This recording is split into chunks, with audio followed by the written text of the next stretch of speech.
saying that it's all good. Can you guys let me know? Okay, fantastic. We're all good. Cool.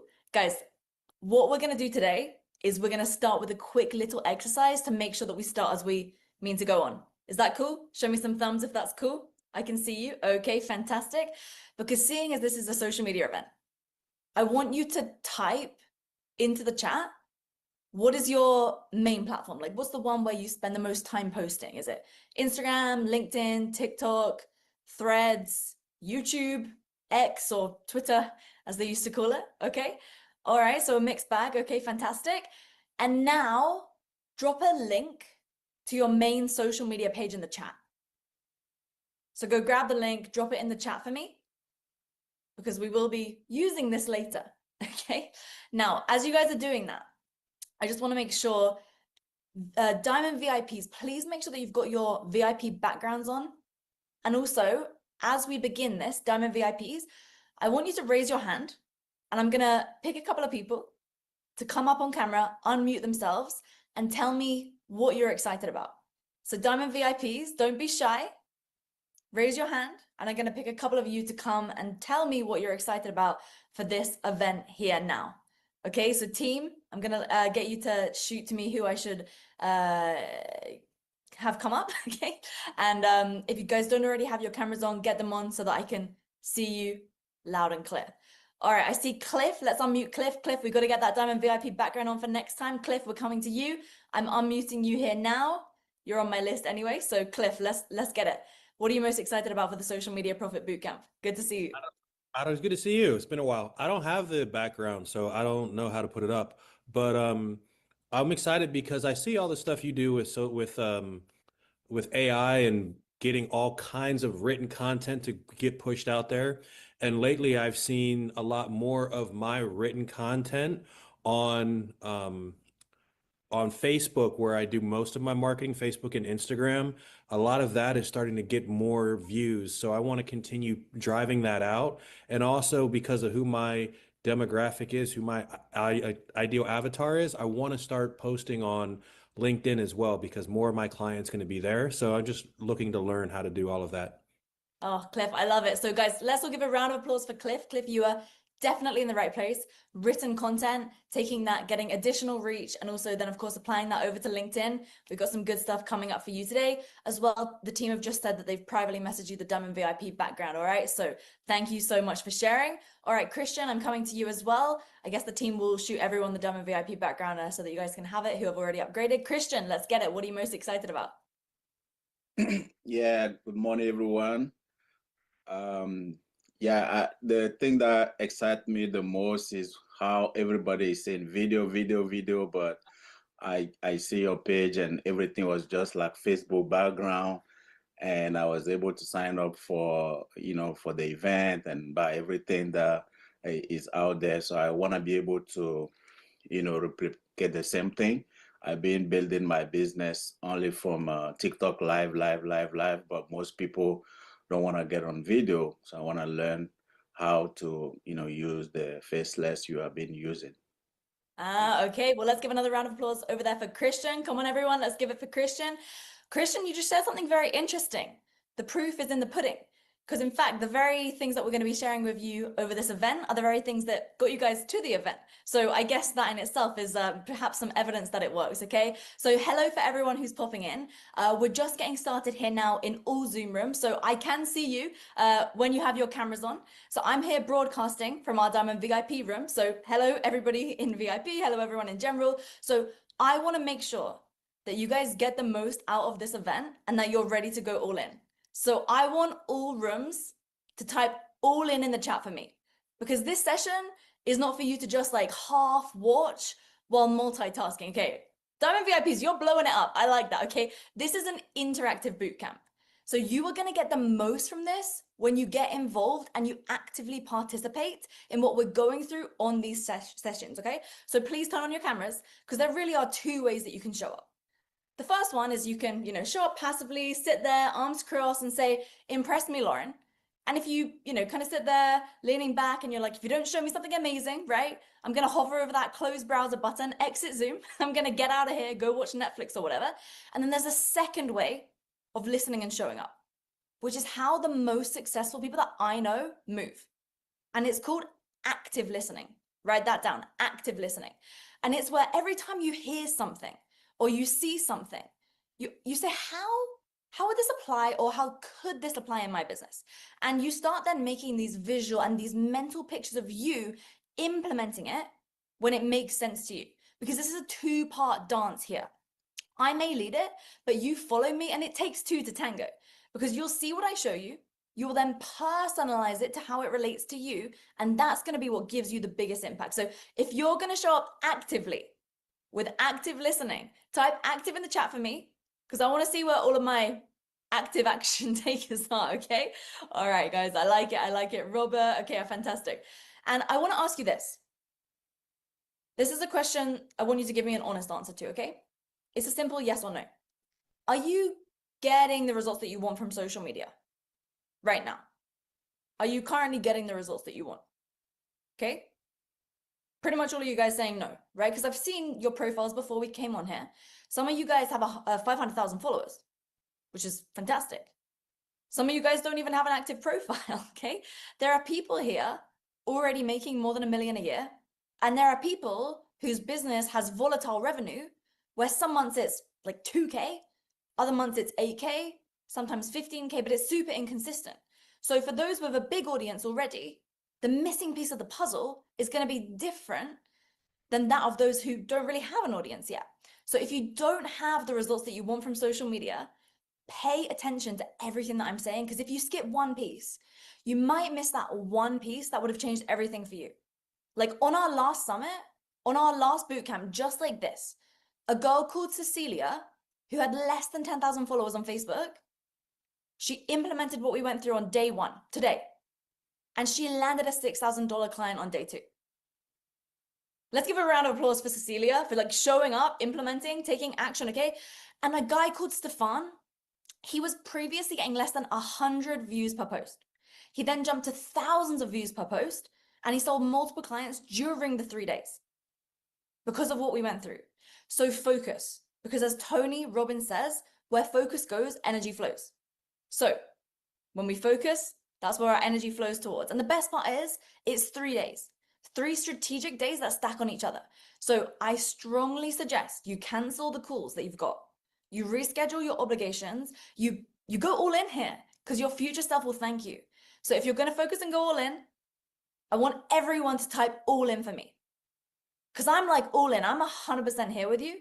So the way that this works is that we got the main teaching part of this session here today. This is going to be somewhere between 90 minutes and 2 hours. And then after that, we go into the Diamond VIP Q&A. So I can see you Diamond VIPs are putting your backgrounds on now. Thank you for that. And in the next 1 to 3 hours, I'm going to expose a breakthrough that is turning consultants and coaches into multiple 7-figure business owners faster than anything I've ever seen in the last decade. And it is not dependent on posting every day, having a big audience, or doing, let's be honest, time-draining marketing tactics that never lead to clients. And I'm going to show you why your content isn't converting, even when it's good, even when people do engage with it, and even when people say it's valuable. Because while most people are fighting the algorithm, they're experimenting with trends, they're trying to be everywhere online, there are a small group who've already stopped running ads, they've already stopped doing cold outbound, they've stopped posting twice a day, and they're still collecting more than 100K per month in profit from social media. And once you see what they're doing differently, you will never look at content, followers, or engagement the same way again. So in our 3 days together, my goal is to make a big impact in the following ways. I want you to first feel confident where right now maybe you've been second guessing yourself. I want to give you clarity where things have probably felt confusing. And I want you to finally see the potential that you've got to actually make this work and create the business that you know you should have by now. And if nothing else, here's why I'm here. I'm here to show you how to create consistent clients from content. So if you want consistent clients from content, give me your clients in the chat. I love the energy. Shows me that you're paying attention, okay? Because even if your audience right now barely buys a thing from you, you are never going to need to worry about where your next clients are going to come from again. So for us to achieve this, we have to lay a little bit of groundwork, okay? Is that cool with you guys? A little bit of groundwork so that we can do that together? Fantastic, okay. So let me quickly explain to you how this session is going to work here today, because I want to spend as much time as possible with you here, making sure that you're taken care of. Now, we've got a great presentation here that I spent the last 6 weeks preparing. That should, as I mentioned, go on for about an hour and a half-ish, maybe a little bit longer, plus or minus, so make sure that your schedule's clear. Again, this is an interactive session we will be implementing together. So again, get those cameras on, all right? And because we've got quite a full house here today, every day for this event, I'm going to be here in the Zoom room with our Diamond VIPs. If you upgraded to VIP, fantastic, because you are going to get extra Q&A session at the end where we will go deeper in on your questions. And then starting tomorrow, okay, we're going to map out what we learned today into the 3D viral content calendar. So then by the end of tomorrow, you're going to know the content rhythm that you need to be posting with that takes less than 60 hours a week, but which can get you an additional 1, 3, 5, even 10 clients as soon as this month. Like, as I mentioned, last time I shared what I'm going to share with you today, we had people learn, implement, and bring in 6K clients. And someone actually also got a 10K client by the end of day 3. And in fact, we've had people reach out to us over the last few weeks since we last did a session like this, saying what they learned on tomorrow's session. That's added 2 to 5 high-ticket clients to their offer per month. And we've even had advanced business owners who already had a sales team, okay, tell us that the sales psychology secrets that they learned on day 3 improve their team's performance from an average of 30K per month per closer to more than 100K per month per closer. So my objective here today, right, it's not to show you how to become a millionaire overnight. That's not what we're doing. Like, if that's what you're expecting, please click away. This is not the goal here. Some of you guys here are already millionaires, but you don't feel like it because you're working so damn hard, right? Some of you guys are barely getting the clients you want because the content isn't converting. My objective here is to show you how to get your next client from social media 1 sale. 1. Because with content, the person who sells 1 sells 10. The person who sells 10 sells 100. The person who sells 100 sells 1,000 when you do it the right way. So we just have to start off by getting your next client, because I know I can get you there. And if I can do that, I can take you to the next level. Like, every single person that I've met in the last 11 years in this industry who's made their first sale using this method has gone on to make more sales. I mean, Brooke in the chat just said, I got my first organic clients from your strategy, then 3, 1 leads to more. Okay, fantastic. So if you want to be successful, we need to just make sure that you conquer that first step, because if we can get you there, we can make you unstoppable. Give me an unstoppable, all right? Because that's the moment that you achieve true ownership of your life and your decisions. Because when you go from doing things because you need to do them, and you start doing things because you want to do them, that's when you stop having limits on what you can buy or where you can go and what you spend your time on, right? And there is nothing more powerful in someone's life than going through this change. Because from that point on, no one can tell you what to do ever again. That's the moment life truly begins, at least in my opinion. And right now, there is a window in the market that most coaches and consultants are completely blind to. Or maybe they see it, but they don't know how to get in on it. And the people who understand this are going to own the next 3 to 5 years of their industry. Because here's what the data is telling us, okay?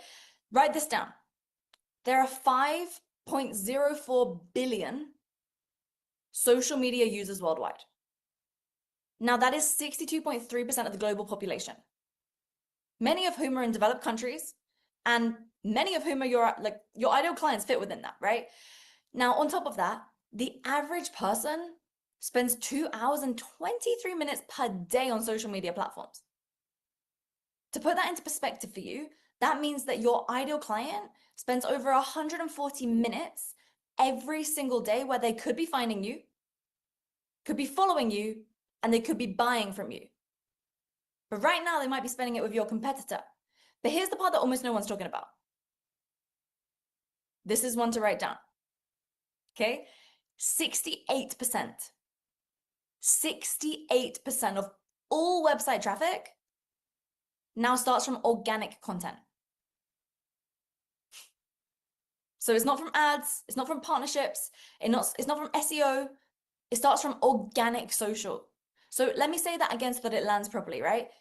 Nearly 7 out of every 10 clicks, inquiries, purchases, it comes from something that somebody's posted.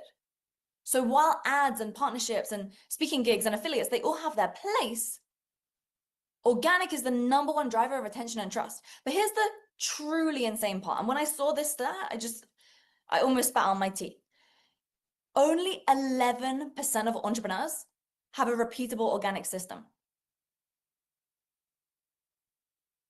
And that means that 9 out of 10 people, 9 out of 10 entrepreneurs, just like you're waking up every day, posting content, hoping something works, while leaking leads, revenue, and authority into the hands of whoever does have a system. And that gap, the 89% who don't know versus the 11% who know how to monetize, is the single biggest revenue opportunity in the coaching and consulting space right now. Which means that the people who lock this in now will own the demand before the market catches up. They're going to scale faster, work less, stop chasing clients forever. They're going to build freedom while everyone else is just posting to survive. And those who wait, I mean, they're just going to keep spending more money on ads, different partnerships, different PR, right? They're going to spend more time trying to figure things out, and they're going to spend more effort just to get the same result that you can get right now. So like for context, let's say you're at 10K a month right now. As an example, you could literally be leaving 20 to 50K a month on the table via not having your organic content dialed in. I mean, that's $240,000 to $720,000 per year that is costing you just from not having this dialed in. So the question isn't, does organic content actually work? The question is, are you going to be one of the 11% who turns attention into revenue, or one of the 90% who hands their idle clients to somebody else? Let me know. Who are you going to be? 11%. All right, that's how it should be. Because right now, as you're here with me, something unprecedented is happening in the economy. Because of AI, we are witnessing the biggest disruption to how money is made since the internet was invented. Meaning there is a unique opportunity in the market right now that allows people with your level of expertise to quickly spread your brand and your message faster than ever before. Like in a way that used to take a team of 10 and a monthly payroll of 50K or even 100K to get the job done. Now, people like you who already have client results, who already have an area of expertise and a proven way to deliver your offer, you are the ones who can use this opportunity to get ahead. And I will share everything I share with you as someone who's not a theorist, okay? I'm not an influencer, and I'm not someone who just, went viral and then turned it into a course. No, like while I have so much respect for people who get out there, start a marketing business without having run a business before, I do have a unique take because I've built 3 multiple 7-figure businesses using nothing but organic content.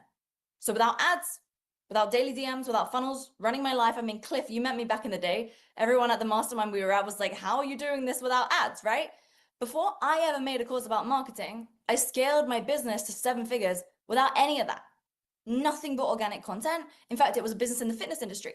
And then from there, I scaled a lead generation agency for that niche. And then after that, I moved into personal branding. And what I'm sharing with you over the next 3 days is what's landed me speaking on the same stages as Alex Hormozy, Gary Vee, and it's also why 7 years ago, Robert Kiyosaki asked me to speak at his event in front of hundreds of women about social media, because I've been selling consulting and coaching online using social media for over 11 years at this point.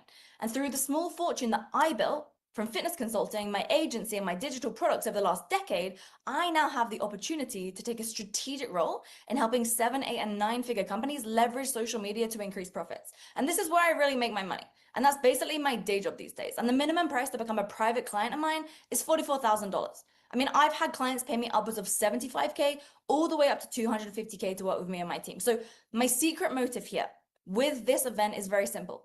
If I show these strategies to 10,000 people over the next few years, and 5% of them actually apply them, succeed, and scale to 7 figures and decide to join my inner circle, then that is at minimum an extra 25 million in revenue for my business. So it's fair to say I have a pretty good incentive in teaching you guys what actually works here.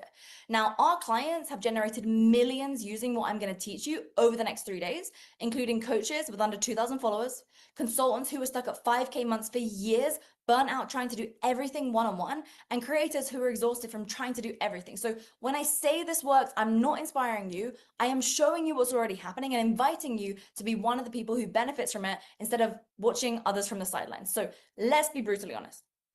You've done the content, you've done the reels, the carousels, the stories, the long form, short form, all the trending sounds, the hooks, the captions, a lot of it, okay? But why is it that you still have posts that get attention but not buyers? Why is it that you have followers who are watching you but they aren't buying from you? Why is it that you have a calendar that only fills when you hustle or when you have to show up and be everywhere to everybody? Or revenue that looks good some months and embarrassingly low the next? And most importantly, how come your income still doesn't give you the freedom that you thought content would buy you? Well, let me tell you this. It's not because you lack talent. It's not because you lack experience, confidence, or that you need a better niche. It's because the rules of the game have changed and nobody told you. But the good news is you're here with me, okay? Like, just, let's be real. Like, give yourself a round of applause for being here right now. I mean, you guys are here right now. You've taken the first step to move away from that problem. And there are already regular people, you know, everyday people in their 20s, 30s, 40s, 50s, 60s, even 70s, who are leveraging what I'm going to share with you here today, who are now making more than doctors, although they started from scratch on social media. So if you have client results, consistent ones, what I'm going to show you today is going to change everything for you. And even if these figures shift from year to year, right, the pattern is super obvious. Most attention starts from organic content, but very few people have a repeatable way to monetize it. Because while you can post every day, go viral, grow your audience, that can still lead you to unpredictable revenue. I've just seen it so many times by now. So before we go deeper, I want to call something out that every single person in this room has probably thought at least once. Will this actually work for me? Who's thinking that right now? Is anybody thinking, can I actually do this? Is this going to work for me? What about me? Like, I'm different. My niche is slightly different. The way I sell to clients is a little bit different. And you might be thinking that. It's fair enough, right? Usually it's because of a few reasons, right? Maybe you're not great on camera, or you feel awkward posting. If that's you, type me, okay? Maybe you're thinking like, well, my niche isn't sexy. It's not sexy. Maybe you've got a tiny audience, or maybe you've been stuck at the same revenue for months, even years. Now, let me make this very clear right now so that your brain can relax and actually receive what I'm going to show you. This works even if you're not confident. Have you seen my YouTube videos from 10 years ago? Even if you have a small audience, even if your niche isn't flashy, and even if your content has been inconsistent, because this proven model that I'm about to teach you, it doesn't rely on tricks, aesthetics, going viral, any like weird, unethical tactics. It's based 100% on human psychology. That's it, human psychology. And psychology works the same whether you have 500 followers or 500,000. Because if your content hasn't converted the way that you hoped, it's not because you're bad at content. It's because you were never taught the rules of conversion. So you've been playing a game where the scoring system was hidden from you. So if you were judging yourself, please stop. You were not failing. You were doing things in the wrong order, okay? Now, I'm going to show you things over the next 3 days that do not require you to work 10-hour days or hire a huge team, post 10 times a day, or gamble money on ads to see if it works. You're not going to have to rebuild your entire business from scratch, and you don't have to start again in order to apply this. You can apply this without changing anything about your current offer, niche, platform, or business model, okay? And you can implement what I teach you without adding hours to your schedule, because that's just going to drain your energy and add more complexity to your life, because this is not about doing more. And I say this so bluntly because oftentimes, because of what people have learned in the past, they think this is going to take a lot more time from me. No, that's not what we're doing here. This is about doing the thing that is going to make everything else make sense. And I'll get into that very soon here now. So everything I'm teaching over these 3 days is going to give you the ability to get clients from content. And if all you do is implement what I give you here, you're going to be able to turn social media into consistent high-ticket clients, even with a small audience, okay? Now, obviously, I'm aware that there's always that top 1% of people who see how massive an opportunity this is and who will want to move faster. They don't want to spend the next 6 months doing trial and error. They want the frameworks, the feedback, the coaching, the implementation, and the environment where results happen quickly. So in this event, for those who want to move faster and work more closely with me, we will be opening a very limited opportunity after we've delivered on the promises of this event. Now, I don't want to spend a lot of time talking about the 20 spots that we're opening here now, because we've got a lot to cover on today's session. That is why I created a waitlist group that I'm going to share information about on this offer, which I will drop the link to later. And regardless of whether you take that option or not, just from the content of this 3-day event, you'll be able to get clients from social media. So let's get into the content of this event. So for each of the sessions of the Social Media Profit Bootcamp, my goal is to give you a very, very clear and tangible target. A clear and tangible target that we're going to achieve together. So that by the end of every session, we can go back to that target and ask ourselves, okay, did we achieve it or not? So for today, the target is very, very simple. Okay? And I'm going to share it with you in a second. Because by the end of today, you will never be able to look at social media the same way again. You'll be scrolling through Instagram, YouTube, LinkedIn, and you'll look at everyone's content completely differently. So today, I'm going to open your eyes to something that you've been blind to so far. And just this awareness alone is going to make you more capable than, and that in itself is better than anything else I can do for you right now when it comes to making money. Because if you don't know what a $100 bill looked like, you would have no idea that it was valuable in the first place, right? You would just think that, oh, it's just this piece of paper with some funny dude's face on it. So even if I gave you 1,000,000 $100 bills, you would just be like, what the hell is this? Throw this trash away, right? But the moment you become aware that this is money and it's worth 100 buying units, now all of a sudden you value it, right? So a lot of what you're seeing out there is the equivalent of these $100 bills and not being aware that that's actual money.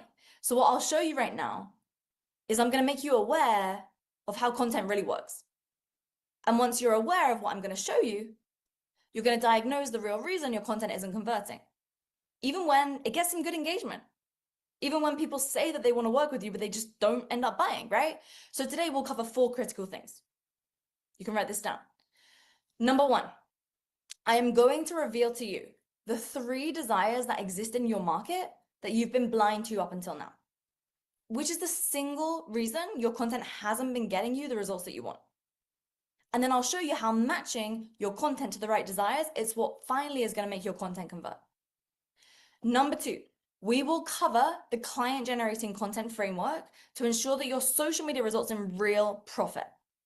And you are also going to be equipped with the same post framework that our clients have used to sign $3,000, $6,000, even $18,000 clients with audiences of under 1,000 followers. And you will craft your very own client generating post that you will publish today following that exact framework. In fact, type me if you're going to implement with me here today. When I give you the framework, you're going to go ahead, you're going to post it, you're going to email it to your list, you're going to get it out there, you're going to do the thing. All right, I like it. Okay. Number 3, I will walk you through one simple exercise that every successful client of ours use to create content on demand, like content ideas on demand. Okay, that'll be the 3rd thing we do so that you never run out of content ideas again that are actually going to convert. Because how many times, just raise your hand if this is you, how many times have you thought, oh my gosh, I haven't posted today, I need to post something? You scramble around for a bit, you think for a moment, and then you bush something out and then you post it. Who's done that before? Right. So what I show you with step number 3 will mean you never need to do that again, because that's not getting you consistent results.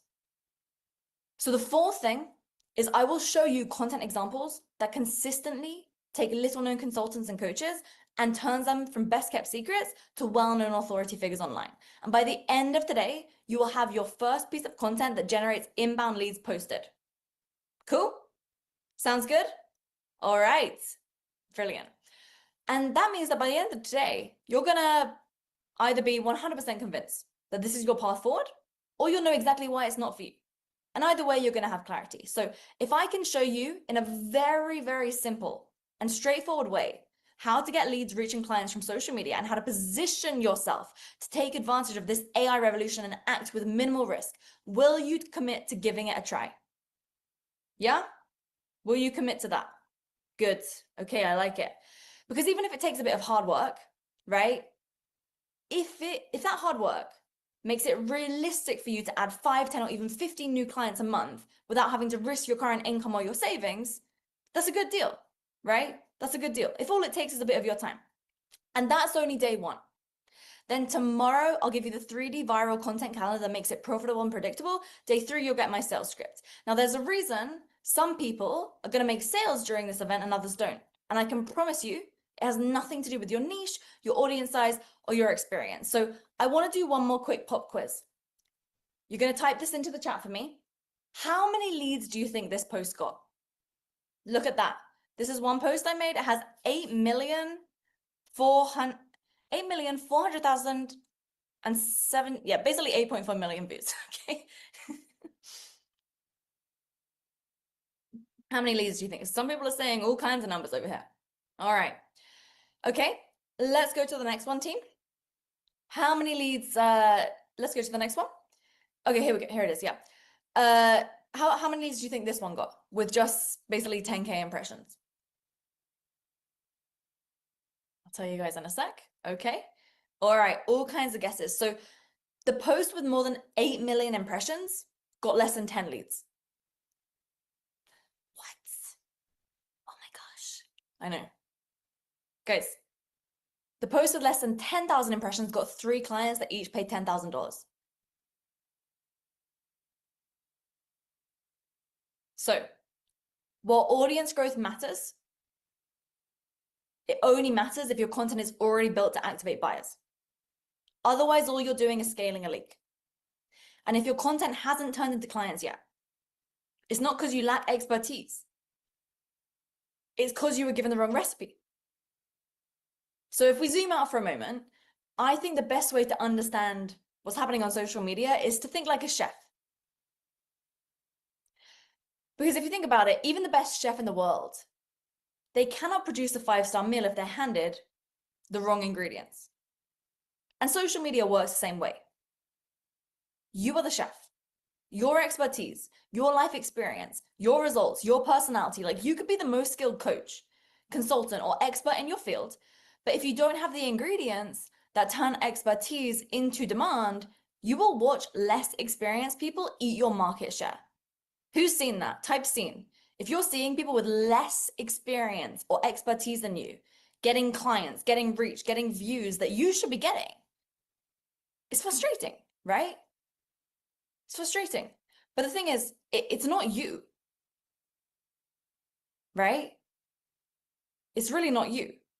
The reason why people with half your expertise are making 10 times your income are because they learned the ingredients of modern content, okay? But the thing is about you is you're not starting from zero. Like you didn't arrive here by accident. You've already done the hardest part, which is becoming the chef. So let's do this in the chat real quick. How much have you already invested into becoming great at what you do? How much? If you think about college, courses, certifications, masterminds, mentorship, how much is it?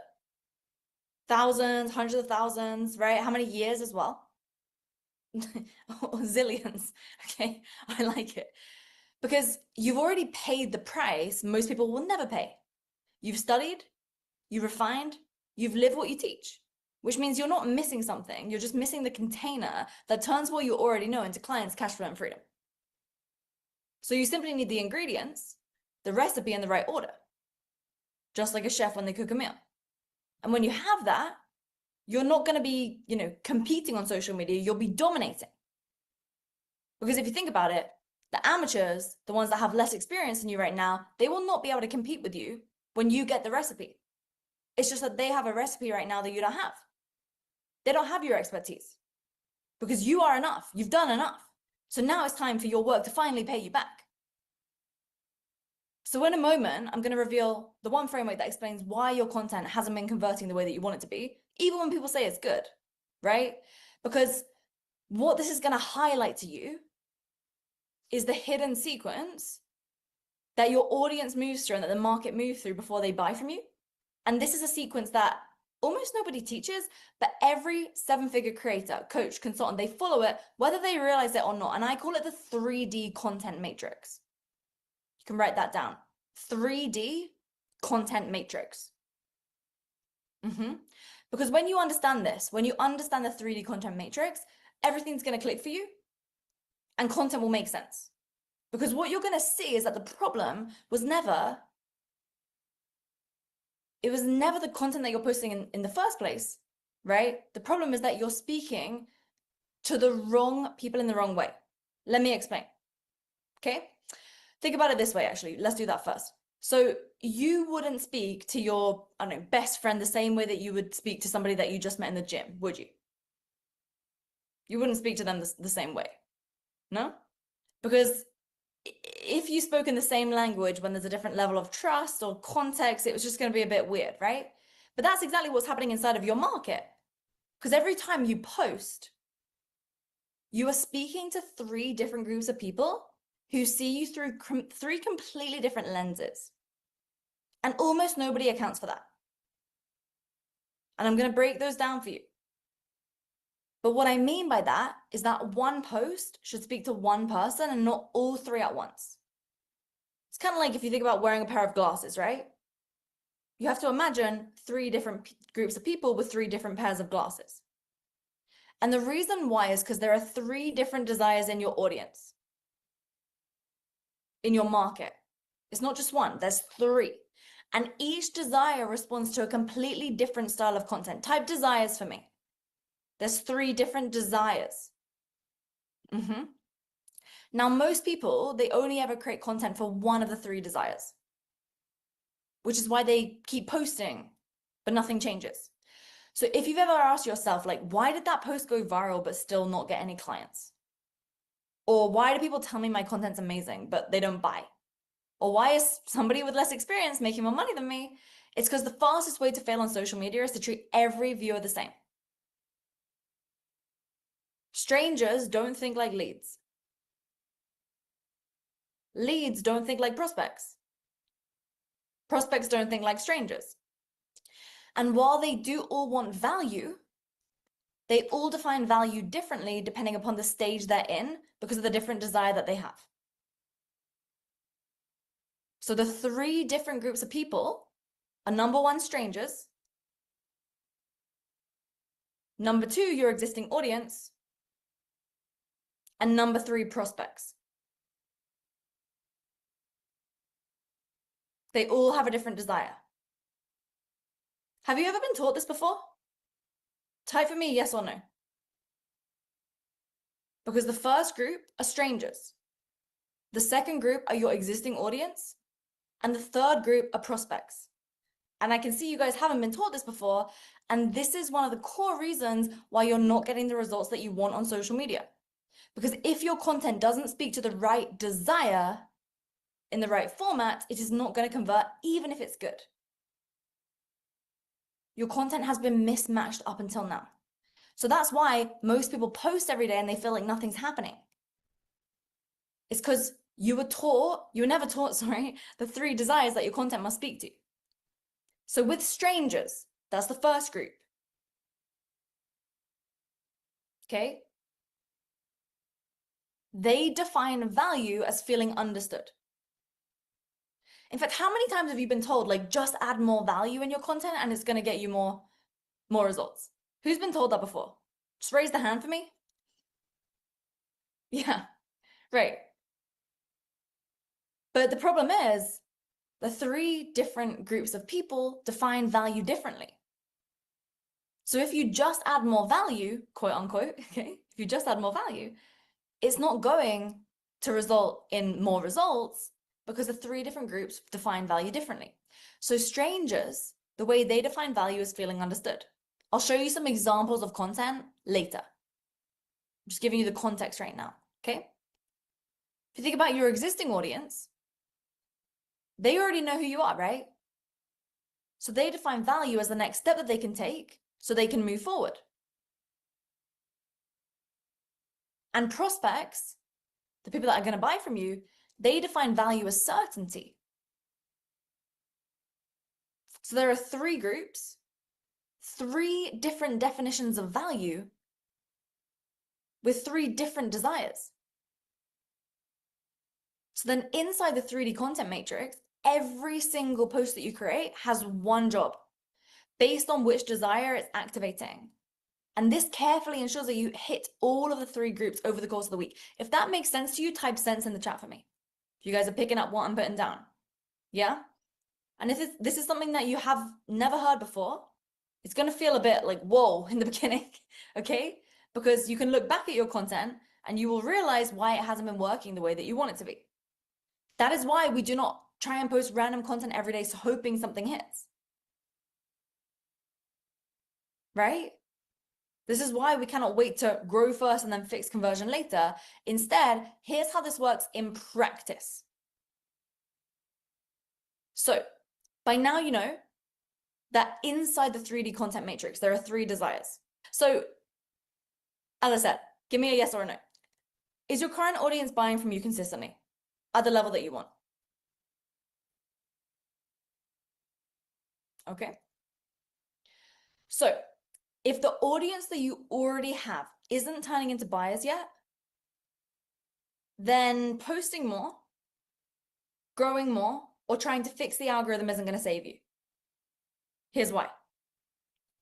It's just going to scale the wrong thing. Like if you had 10,000 more people who are not buying from you, just like the people who are already following you with the content that you're already putting out, it's not going to help, is it? No, it's not going to help, right? It will scale the wrong thing. So before we talk about virality, before we talk about lead flow, before we talk about, you know, even growing your audience, we're going to talk about the first group, the prospects. Because what I know about you is that your goal is to make more profit, right? If it's to make more profit, give me a profit, okay? I believe that's most of your goals, okay? So the desire in the market that we need to solve for in order to increase profit, let me ask you actually, pop quiz. What is the desire that we need to solve for your prospects in order to increase profit? Type it for me. Type it for me.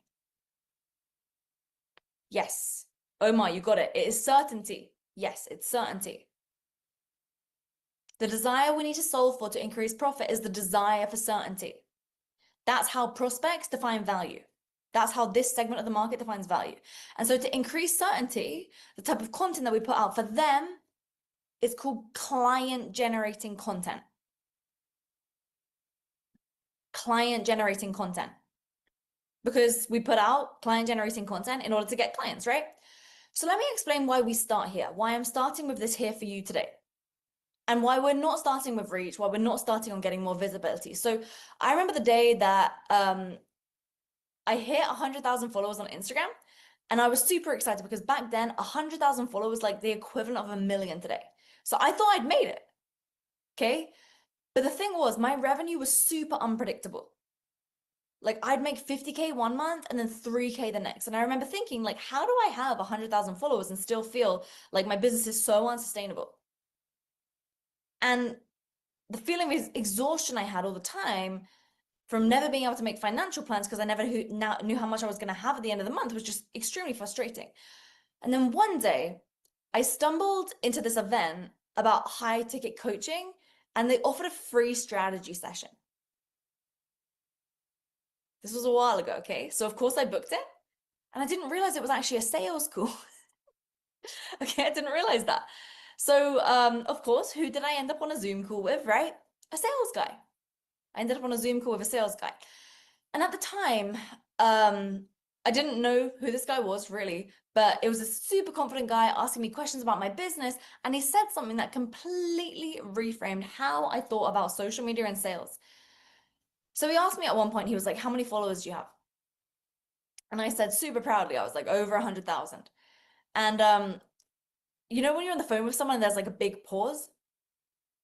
And I'm on the other side of the line thinking like, oh, he's about to congratulate me, you know? But what he said next, it literally stopped me cold. He said, you know those 2 guys who you're watching on the webinar? And I was like, yeah, it was great. Da, da, da. He was like, you know, they have less than half of your followers combined, but they're making 20 times more than you. And I wish I could say that I took it with grace, but I didn't. I was extremely, extremely like fuming. I was like, damn, how dare he say that to me? And then I paused for a moment and something inside of me clicked because I realized that I was mad because he was right. Have you ever had someone say something that completely caught you off guard? And like you didn't want them to be right, but deep down you knew they were? You've had that?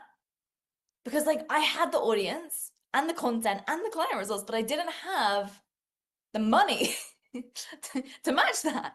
And so if you know you have what it takes, but you just need to reach and get in front of the right people, give me a reach in the chat.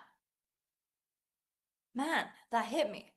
And I started looking around, and what I saw made it so much worse because people way less experienced than me, they were charging 5, 10, 20 times more than I was. And they had audiences significantly smaller than mine. And they were the ones making the big bucks. And it did not feel fair. Like, if you feel me, type unfair in the chat. It's like, I'm better than you, but why are you getting all the clients, And the thing about me is back then, I was like busy charging a fair price, over delivering, posting daily, delivering crazy value, helping people for free. And they were busy building businesses. They were positioning themselves as premium. They were charging more, getting better clients. And while it stung, it woke me up. If this is waking you up too, give me a waking up, right? Because, I mean, I ran the numbers and I saw something that changed everything. So let's talk numbers for a minute. Who here has heard of the concept called 1,000 True Fans? Who's heard of that? It's from an article by a guy called Kevin Kelly. He's one of the original editors of Wired magazine. And when I first heard about this concept, I was focusing on reaching more people, getting in front of as many people as I could, getting speaking gigs, traveling around to network, going on people's podcasts. But when I understood these 1,000 True Fans, it completely changed the way that I thought about making money online because the idea is very simple. And here's what it is. It's that if you have just 1,000 true fans, so people that love your work and everything that you create, and they each spend $1,000 per year with you, I mean, that's $1 million per year. And then I thought, well, let's wait for a second here. All the people in my industry who are making more money than me, they're not charging $1,000 a year. They're charging more like 5 to 15K, even in B2C markets, business to consumer markets. So I thought like, well, I don't even need 1,000. What if I only need 100? Like, how would that change the way that I show up? So let's run the numbers together. I want you to type into the chat, what is the average amount that a client pays you per year? Average, like the amount they pay you right now, of course, it's going to increase as your authority and reputation online increase too. Okay, let's see. 10 to 15K. Type it into the chat for me. Let's see from you, Robert, Ishwar, Sarah. How much is it roughly that a client pays you per year?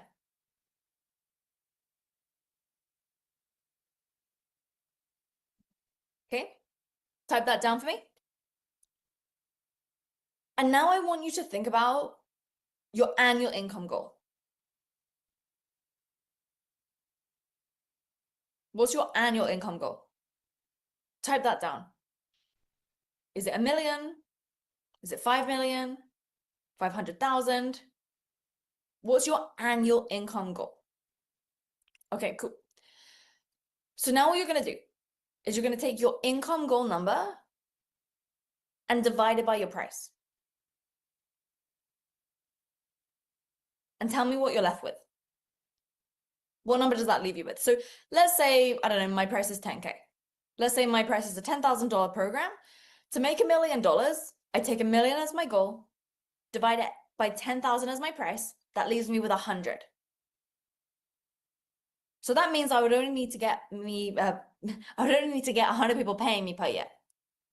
And then if we divide the number that you've got there, so with my example, it was 100.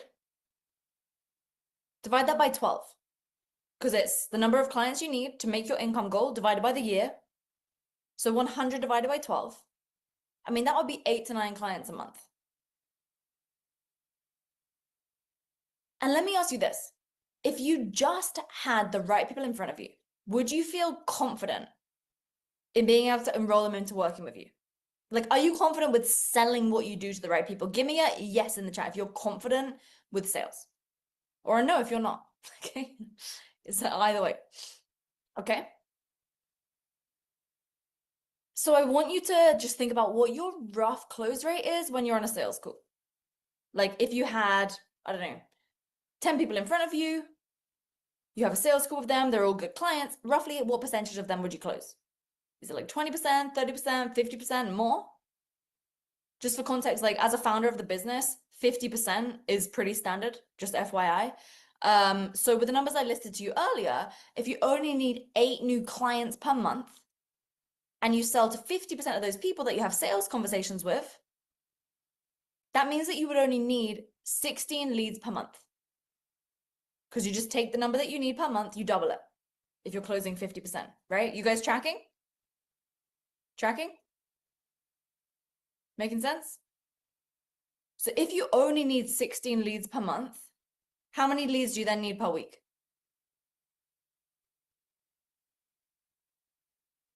That's 4. So I want you guys to run the numbers, okay? You're going to take your annual income goal. Okay, we're going to run this together. So take your income goal number for the year. How much do you want to make per year? Take that number, divide it by the average amount that a client pays you per year. Okay, then you're left with the number of clients that you need per year. Divide that number by 12. That's how many clients you need per month. Then you're going to double that number. And that's how many leads you need every month. Then divide that number by 4. That's how many leads you need per week. Type into the chat how many leads you need per week. With those, okay, so Cliff says 6. Okay, cool. So guys, can you see how that's not thousands? It's not even hundreds. Can you see how this makes sense? Like, does 4 leads a week sound doable to you? Does it sound doable to you? Yes or no? I see you, Robert. I like it, okay?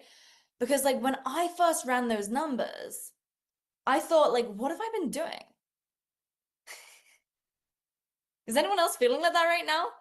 Like this number is way lower than I thought. Because like for me back then, I had been focusing completely wrong. I was going for the mass views. I was going for the mass reach, when all I really need is 4 leads per week. 4 people to have a text or a WhatsApp or DM chat or a phone call with. Like that was it. Like, can you see how you don't need mass reach? Because if you're not making the money that you want to be making, can I just like set you free for a minute and let you know all the things that you can stop doing right now so that you can hit that number? Would that be okay? Yeah?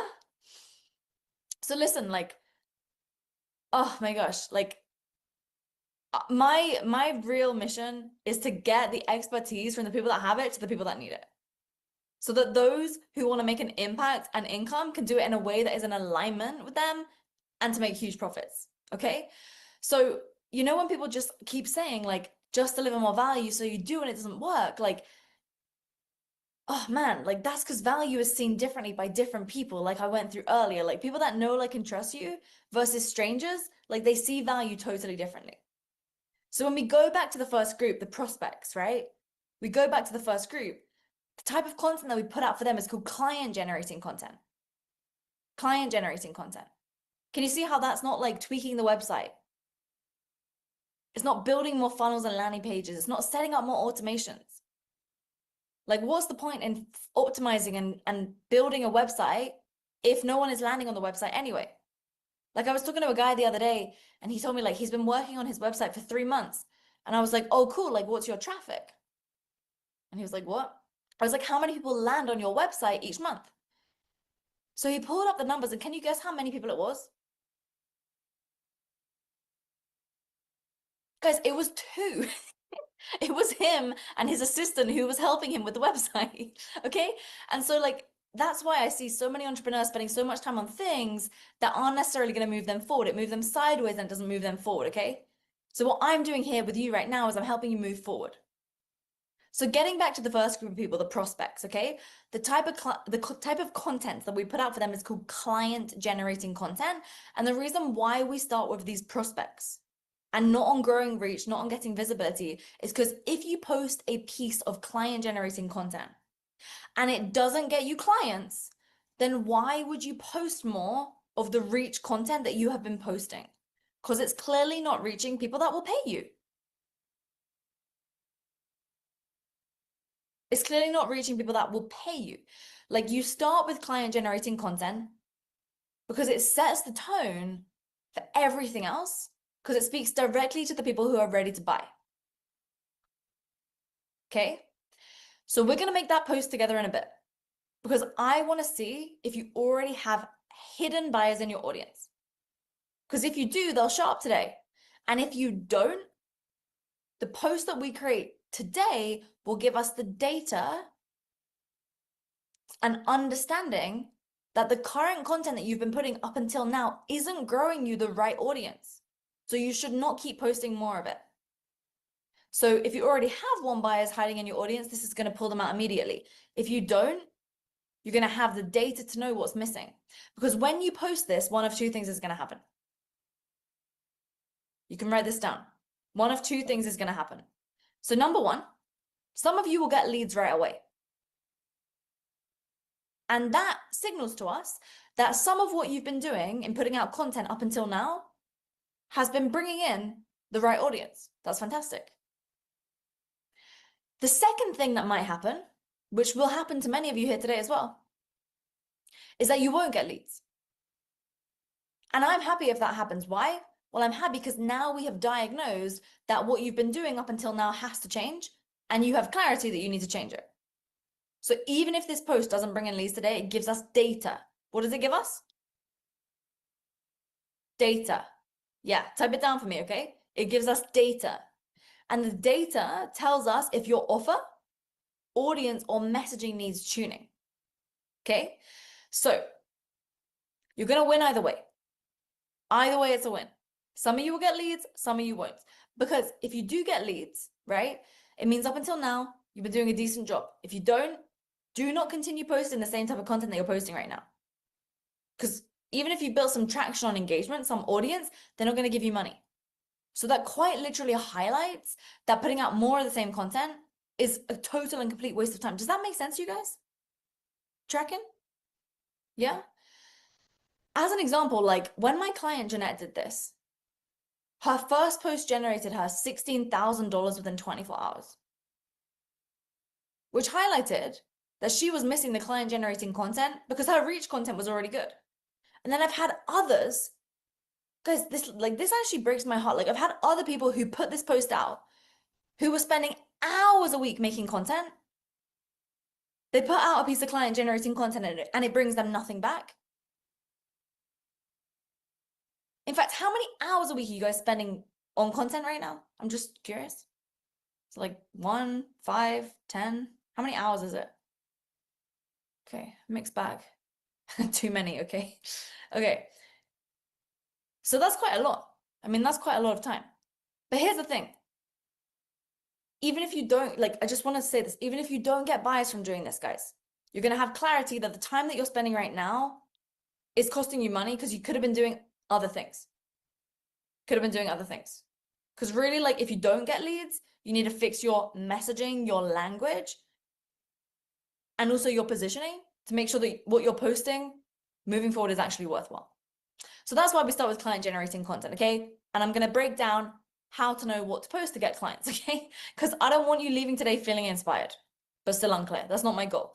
I want to give you right now a money producing asset in your hands and a framework to create it over and over again. So as a reminder, the rules for this post, because right now we're still talking about speaking to your prospects.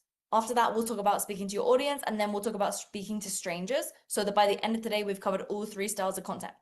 The rules for this post, though, the client generating content, we are not trying to go viral. We're also not trying to prove our expertise or provide value that's relevant for your strangers and your followers. No, the value is defined. Remember, it's certainty. It's defined by prospects as getting certainty, okay? And so what we're going to be doing, I'm going to show a couple of examples from our clients here now. Okay, so as I'm going to show these examples, I'm going to share with you the framework right after. This piece of client generating content generated $27,500 for our client called Founder in 5 hours. And you can see the post on the left side here. I'm going to read it out to you, and I'll give you the framework in a bit. So it says, are you looking to start an e-commerce business this month? We're looking for 5 people who are ready for e-com success. Reply with the word kickoff so we can chat and see if this is a fit. Very simple. It's very, very simple, right? So then the next one, which is here, this piece of client generating content made Mitchell $24,000. Okay, and you can see here it says if you go back, please team, if you run a 7 or 8 figure business and you don't have a leadership team, before I start charging full price, I'm working with 3 founders one-on-one to build their leadership team so you can scale. Reply with the word info so we can chat and see if it's a fit. Okay, that's the next one. And then we have the next one here, which made Bridger $18,000 in 48 hours and more than 100K over the course of 3 months. Okay, I'll read it out to you. It says $5,000 to $10,000 per month. That's how much freedom closers make from anywhere in the world. I'm taking on 3 more sales reps who want to make more to work closely with, reply freedom, and let's chat and see if it's a fit. And then the next one that we have here now from Jeanette, this is the one I was talking about. So her one, it says, are you serious about getting results in your C-section shelf this month? I'm looking for 5 women who are pregnant or 0 to 18 months post C-section who are ready to embrace one scar and return confidently to fitness. Reply with the word start now so we can chat and see if working together is a fit. Okay, so guys, what we're going to do now is we're going to post and share yours right now, and I'm just going to break it down for you so that you understand it. Okay, so before we do that though, if you're going to post it, type me. I want to know who's going to get this posted up today, because all we're doing right now is we're talking to the prospects, the first group of clients, and then we move into the lead generating and the reach content. Okay, so let me break it down. Let me explain how this works. So you can see the first line. It says, are you looking to outcome this month? Okay, so what you're going to do there is you're going to write the main outcome that your ideal clients want. The main outcome. Now try to make this less than 5 words. So that's going to be the first line. Type it in the chat for me when you've done it, and I will critique a few from Diamond VIP. Are you looking to outcome this month? Just write the first line for now, and then we can piece it together, okay? And there's an example on the screen right there, which says, are you looking to start an e-commerce business this month? So what do your clients want? Are you looking to drop 10 pounds this month? Are you looking to fix your relationship this month? Keep it simple, simple language that your ideal clients want. Are you looking to finally stop your self-sabotage habits this month? Okay, cool. Good, good, good. And if you feel like your result cannot be achieved in a month, you can, of course, you can put start. Are you looking to start creating financial freedom this month? Because obviously, you know, probably cannot achieve financial freedom in a month, right? Alrighty. Are you looking to start your divorce this month? Cool. Improve your staff's use of AI. Fantastic. Cool. So that's the first line. Second line. We're looking for X avatars who are ready to outcome. So what you put in the X is how many clients you can take on this month. Avatars is your ideal client. So how many clients could you take on? Let's say it's 3. Let's say you work with parents, okay? We're looking for 3 parents who are ready to start homeschooling their kids, as an example. Okay, so this is about positioning your offer. So the second line, we're looking for X is the number, avatars is your ideal client who are ready to outcome. And guys, you can use this for selling anything. I've had people selling books, coaching programs, consulting, even physical products with this. And when you put outcome, the first line and the second line, of course, you want to make them slightly different, right? Okay, so that's the second line there. And the final line is very simple. It's just reply with the word and then just put a keyword so we can chat and see if this is a fit. Here's an example. So we're looking for 5 business dads who are ready to be a fully present dad. The only thing there with that example one is I would just not say the word dad twice. So instead of fully present dad, I would say fully present father. Cool. And then it's reply with the word keyword so we can chat and see if this is a fit. Okay. And guys, I want to remind you as we're doing this, we're building upon layer, layer, layer. And the reason why I'm starting with such a simple, basic style of client generating content here for you is because this post contains the minimal words as possible. It's short, punchy, and direct. Okay. All right. So we're going to play the timer. Guys, what you're going to do is you are going to do a number of things here. First of all, Who's got an email list? Type email in the chat for me. If you have an email list, type email in the chat for me if you've got an email list. Cool. So those of you guys that have an email list, you're going to email this to your list. The heading of the email should just be, you know what you put in the outcome section? Whatever you write there can be the email heading, okay? You're just going to send this to your email list, and then at the end, instead, like, you just put your name, you know, reply with the word keyword so we can chat and see if this is a fit. And then in the next line, you just put your name, okay? Yes on the email, get them to reply still. Okay, so team, let's get the timer on. If you've got an email list, you're going to email it over to your list. And then what you're going to do is you're going to post to your main platform's feed. And then you're going to post it up as a story on Facebook and Instagram, Facebook or Instagram.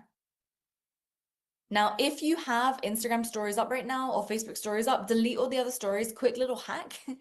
If you only have one story slide up, because like this alone could ROI with me here right now, and especially your time. Quick hack. Whenever you post a story with a call to action on it, delete all your other stories. Because the way the stories algorithm works is that if you get a lot of responses on your stories, the way that basically, if you have a bunch of stories up, because people skip to the next story, it downward signals your stories on the algorithm, so your stories get hidden. If you just have one story up with a CTA, because it's got a CTA on it, a call to action, people respond to it, and it actually pushes your stories to the top. So quick little hack. That's why you guys will see me usually only ever having one story up. And try that today and let me know how your story views are tomorrow. And I can almost guarantee you they'll be like 5 times more than usual. Okay? So we're going to post it to your main feed. You're going to email it to your list. If you're mainly on LinkedIn, you put it on your feed with a photo of you. And this is the text. Obviously, LinkedIn doesn't have stories, right? So for some of you guys, you're going to email it to your list. For some of you guys, you're also going to put it on your LinkedIn feed or your Facebook feed or your Instagram feed or your TikTok feed or your Twitter feed, depending on your main platform. Just pick one of them and put it there. Overachievers will post it on multiple places. So let's get it done over the next 3 minutes, guys.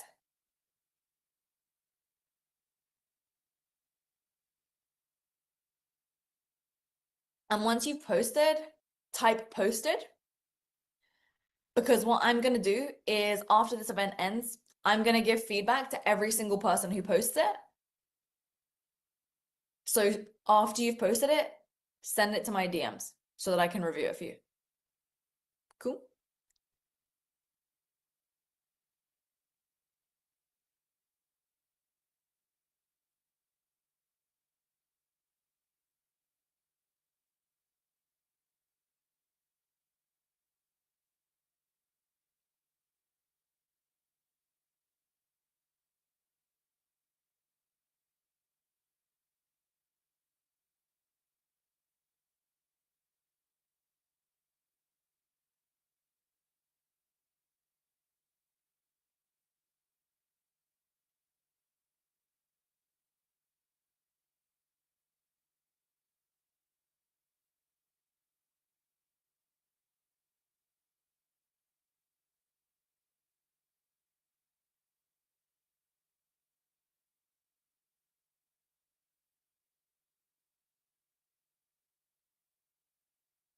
All right, guys, so 2 more minutes to get it emailed to your list and post it on your socials. Let me know if you're done already. With regards to if you need to feel like you need to warm up your audience, or you're not sure if you should post this because you haven't posted before, please just post it. I'm telling you, it's the right thing to do.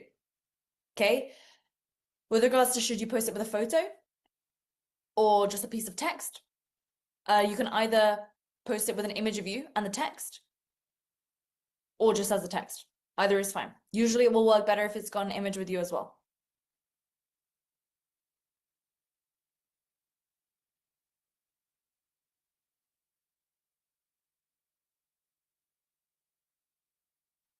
And I can see some of you guys trying to slightly change the framework. Remember, this framework is the framework because it works. So please don't try and outsmart the framework. We don't want to change it to reply or DM. No, just keep it how it is, okay? Oh, yes, Kurt, let's get it. Kurt's already posted. Woohoo! Kurt, I'll be reviewing yours first then. Alrighty. Anyone who posted today, I'm going to be reviewing. Okay, Brooke's done it as well. Fantastic. 30 seconds left. All right, let's get them posted. Let's get them emailed. Some of you guys will have leads by the end of today's session. All right.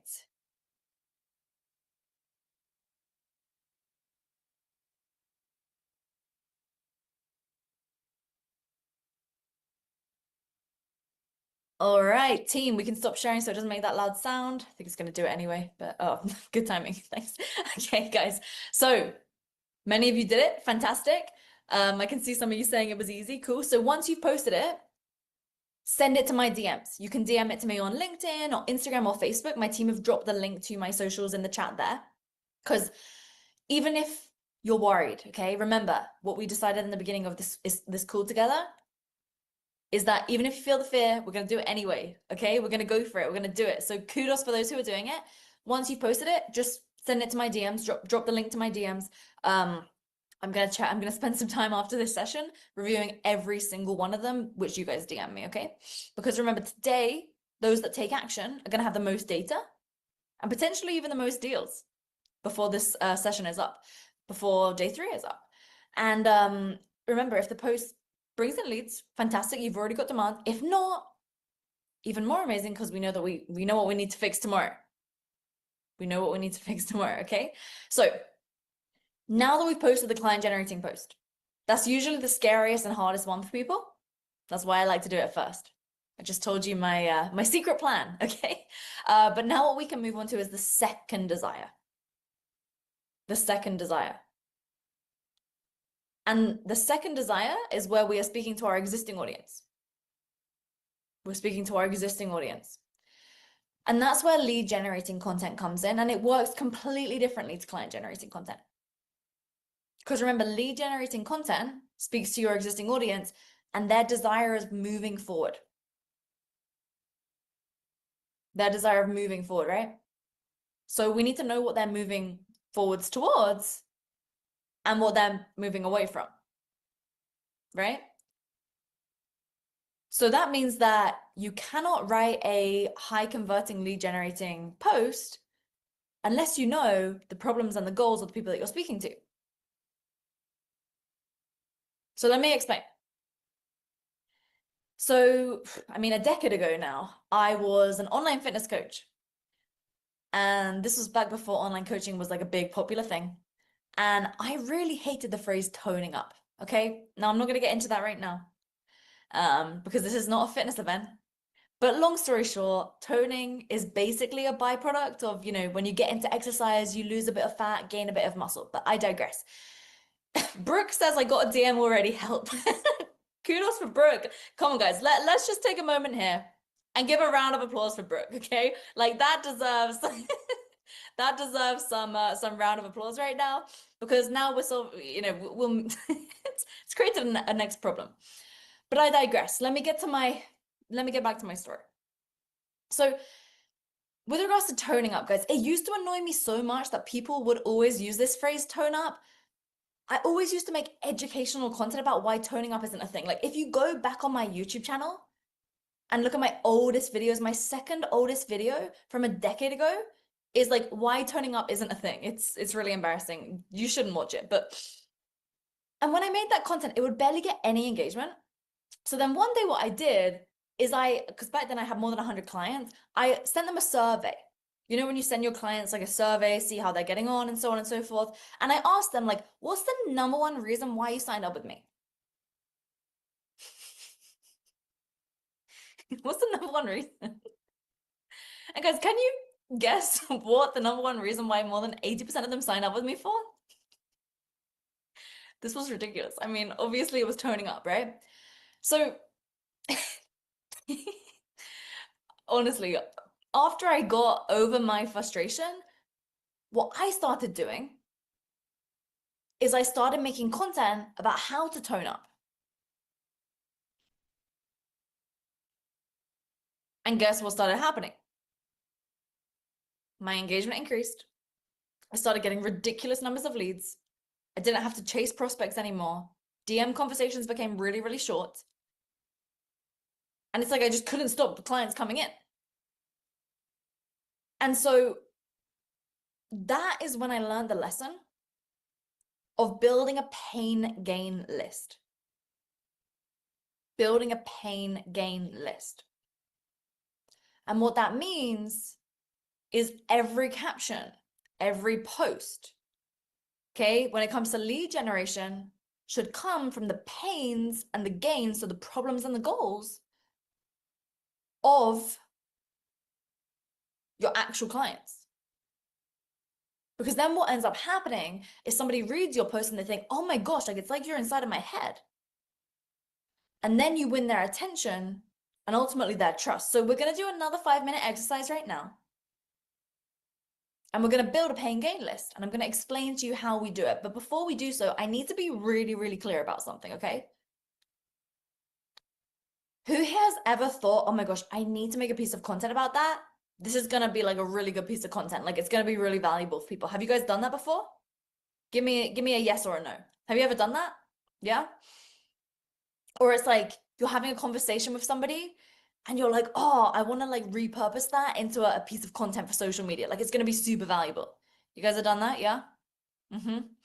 So here's something for you to walk away from this event, remembering loud and clear. Guys, you do not get clients and leads by posting what you want to post, by posting what you want to teach. You get leads by posting what they already believe, what they fear, what they desire, and you do it in their own words, not in your words. You do it in their words. So if you ever feel like, oh man, this just doesn't like sound fully like me. Remember, there's kind of like a line, right? You can imagine my watch is like the middle. There's like a line. And over here, the middle line here, this is when somebody becomes a client. This is when somebody becomes a client. On this side is your social media content. And on this side is the content for your clients, right? You guys can see my arm, can't you? So over here, you do what you do with your clients. They've already come in. Over here, social media.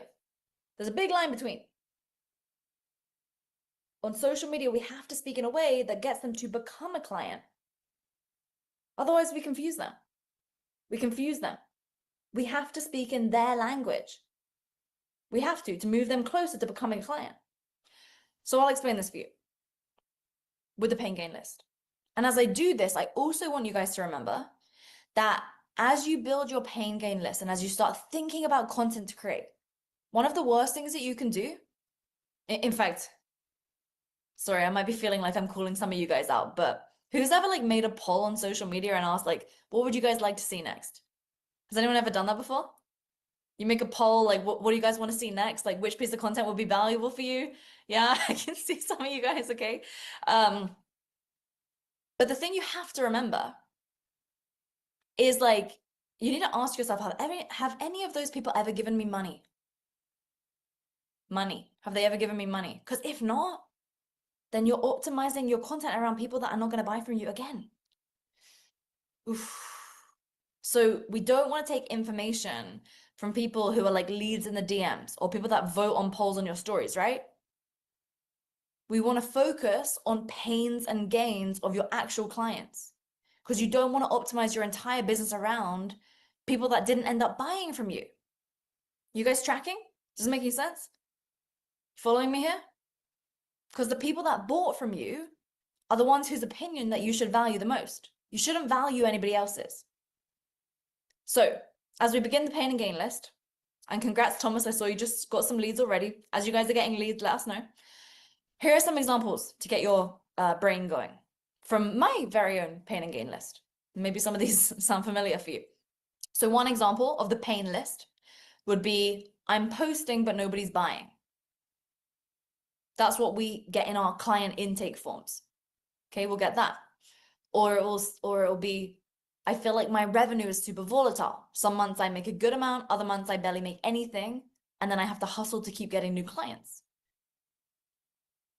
Another one is I'm spending hours and hours making content, which gets some engagement, but it doesn't convert into revenue. And another one is I don't want to go back to working an extra 2 to 3 hours a day to work leads just to fill my calendar. So that's an example of like parts of my pain list, okay? On the gain side, some example is I want consistent clients coming to me. It's I want to scale to 100K months in a way that gives me freedom. It's I want to make up to DMs and applications for people that are actually going to buy without wasting my time. And it's I want my social media to feel simple and profitable. Okay, so the way we are going to do this together here now is I want you guys to, I can see many of you with your notebook, which is great. So in your notebook, I want you to draw a line straight down the middle or just open up a blank Google Doc for this, okay, or a spreadsheet. You're going to label on the left side pains. And this is everything, the problems, like this is what your people want to move away from. And on the right side, gains. This is what they want to move towards. Because this list is going to become the source of like every post that you create for lead generating content. So your hooks, your stories, your call to actions, your offer, even your offers, it will come from here. Okay, so guys, if you're ready, give me a ready in the chat. What we're going to do in a moment is we're going to drop a 5-minute timer, and I'm going to give another piece of context. If you guys have client intake forms that you can pull up really, really easily, or if you have sales call, like applications to become a client, you guys can go and look at those right now. Just remember, only look at the applications of those that became your client, okay? Don't look at like the DM chats with people that ghosted you. No. Look at client intake forms because that's obviously what someone submits when they've become a client, or look at your application and then look at the people who paid you. Okay, so we're gonna open up the timer now. And what you guys are gonna try and do is write down 5 pains and 5 gains. And if someone, we can get this going, team, thanks. And if someone, you know, has said they have this problem, but they didn't become your client, don't write it down. So we're gonna go through this timer, and you guys on the left side, you're writing the pains. On the right side, you're writing the gains. If you have client intake forms, pull it from there. If you have sales called transcripts or applications to become your client, pull it from there. Just look at the people who have become your client. Cool, guys? Alrighty. If you don't have clients and you don't have data right now, then you're gonna have to essentially take your best guess, unfortunately. This is going to be a coach of mine, a mentor of mine once said, you take your best wild ass guess. It's not ideal though, but it would be the only place to start.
All right, guys, so halfway there. So what we're doing is we are writing a list of the pains and gains, which means the problems and goals of our ideal clients. So when they sign up to become a client, what are the things that they tell you are their problem as to why they're signing up? And what are the goals that they tell you are the reason why they're signing up?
Okay, so 30 seconds more.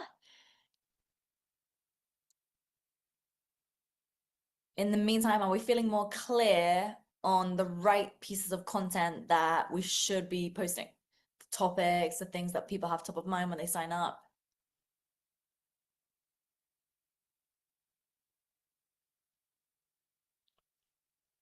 Alrighty, 10 seconds. And we're gonna be back.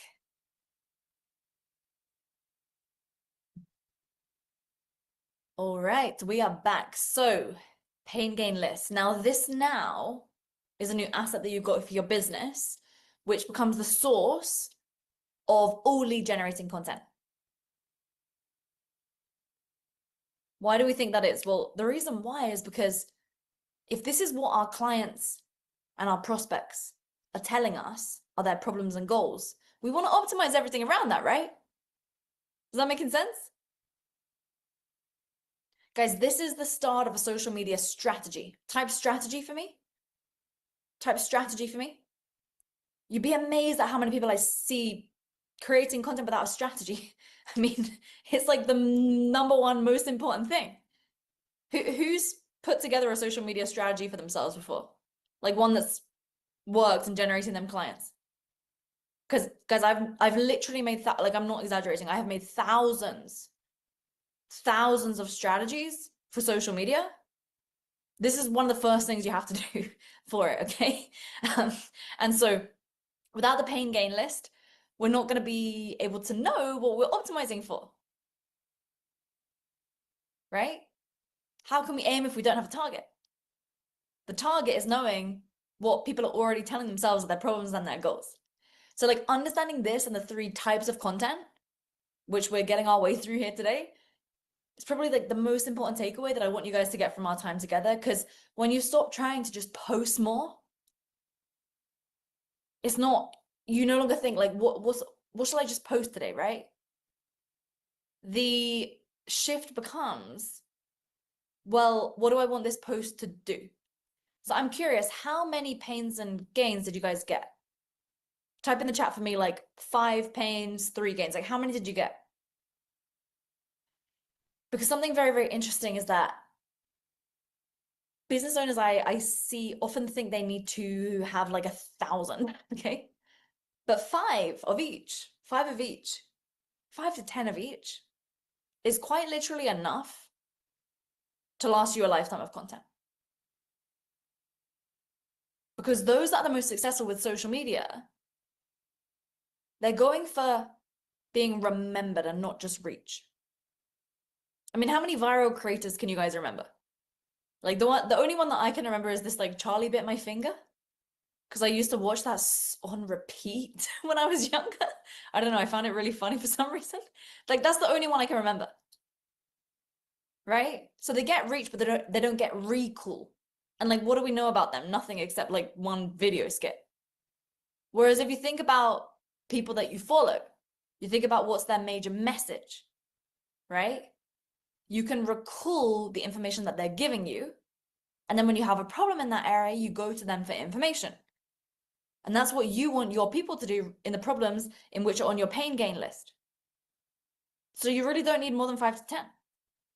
Because that's really like stepping into the mindset of someone that's leveraging social media, making 7 or 8 figures. Why? Because they're posting with purpose. Posting with purpose. Because this is data. What you guys just inputted there onto your pain gain list is data. That's data. So from this point on, here's a new filter for you before you hit publish. Here's a new filter for you. Because you should think about every piece of content like an employee with a job description. The filter is, does this post have a job? And if yes, what is it? Because if the job is to get some likes, to get some views, that's stroking your ego. Dare I say it? But it is. Whereas if your post job is to generate clients, good. That's a piece of client generating content. To generate leads, that's lead generating content. Reach content. We'll get onto that next, okay? Because the major thing is like when you start running your content like a business, you track the ROI, you assign the objectives, you will begin to find that your results become predictable. And that's when your content finally starts to work hard and generate profit for your business. So now you guys have built your pain gain list, the first version of it. We're going to turn it into lead generating content. Okay? So here's lead generating content. So lead generating content is the content that takes people who are watching you and turns them into trackable leads. So I'll be very clear here. Lead generating content doesn't close the sale. It gets people to become a lead. Because we just went through client generating content. That's designed to generate clients. Lead generating content is designed to generate leads, okay? Okay. And what I see is that most coaches, most consultants, most people selling info products, right? They're stuck with one of these two problems when it comes to leads. Either their content is getting attention, but it doesn't convert into opt-ins, into conversations, or they get a few replies, but those replies are from people that are not qualified, who don't have money, who waste time, who ghost, or who then disappear when it's time to buy. So what we do with lead generating content, we fix both. And that's how you're able to get consistent, intent-driven, pre-qualified leads. And most importantly, the leads aren't missing because the algorithm hates you. There are, if you're doing the right thing, people are reading your post, they're thinking this is me, but they're not taking the next step because up until now you haven't been pulling from a pain gain list. So there are many, many types of lead generating content, okay? There's story triggers, keyword replies, curiosity hooks, DM me for details, carousels, etc. But here's what we do inside of lead generating content. Here's the major framework that can be applied throughout. So first of all, you name a pain or a gain that they already feel in your hook. So you guys can do that now, right? Like show me the thumbs if you feel like you can do that right now. You can do that because you got the pain gain list. Sarah, I see you. Love the energy. Love it. Good. Okay. You got the pain gain list. So the first line, you're going to name one of those problems or goals. And then what you do in the rest of the post is you open a loop, but you don't tell them the full solution. So you guys need to become masterful at opening loops. What I mean by opening loops is you name the problem, you give what they can do, you don't break down how they can do it. And you underline what's going to be the consequence if they don't take that step. And then what you do in lead generating content is you give one simple micro action whereby they comment, DM you, click a link in order to opt in. Because remember, with regards to lead generating content, okay, this is getting out to your existing audience, and your existing audience defines value as moving away from their pain or towards their gain. That's how they define value. So when you lead in your hook with either a pain or gain, and then you give essentially what they need to do, but not the why, and then a CTA for them to get the full steps, which would be opting into a webinar, sending you a DM to get a freebie, or DM you to learn more, right? When you don't give everything away, what then ends up happening is they get just enough to make the next step. Because like while everyone is telling you just to deliver more value, just to post more, by now, you know that there are 3 desires in your market.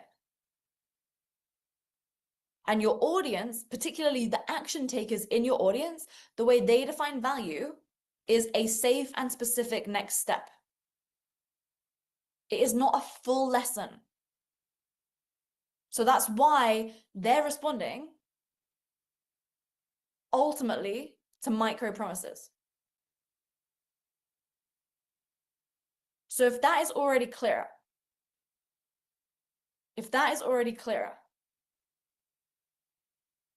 drop clear in the chat for me. I want to see if you guys are picking up what I'm putting down. I'm going to show you examples in a second. But with regards to lead generating content, one source is your pain gain list. The main source, sorry, is your pain gain list, okay? So you're not going to run out of lead generating content ideas. Again, tomorrow I'm going to show you how we're going to plug them into your weekly content calendar, but I just want to remind you, okay? Do not take information from people who are just in your DMs into your pain gain list. Like, can you guys just promise me you're not going to do that? Yeah? Because it's going to mean that you're putting out the wrong content. Okay, so let's go through this, all right? So let's go through the lead generating content. Okay, guys, I know I'm going through a lot here. But I just want to make sure that I give you the value you need in order to actually get this done. Okay, fantastic. I'm going to break this down for you. All right, fabulous. Okay, cool. So here's one quick example. Okay, so just to be very, very clear, this post got more than 1,000 inbound leads in under 48 hours.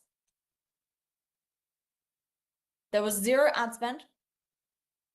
It was literally just one sentence and a call to action. And to be clear, all right, let's just say I was running ads for this. Let's say I was happy with a $10 cost per lead. This would have cost me more than $10,000 to get that many leads for this one, literally one sentence post, okay? So with this post, you can read it. It says, if we can go back, team, it says, I'm giving away my AI clone system for free today.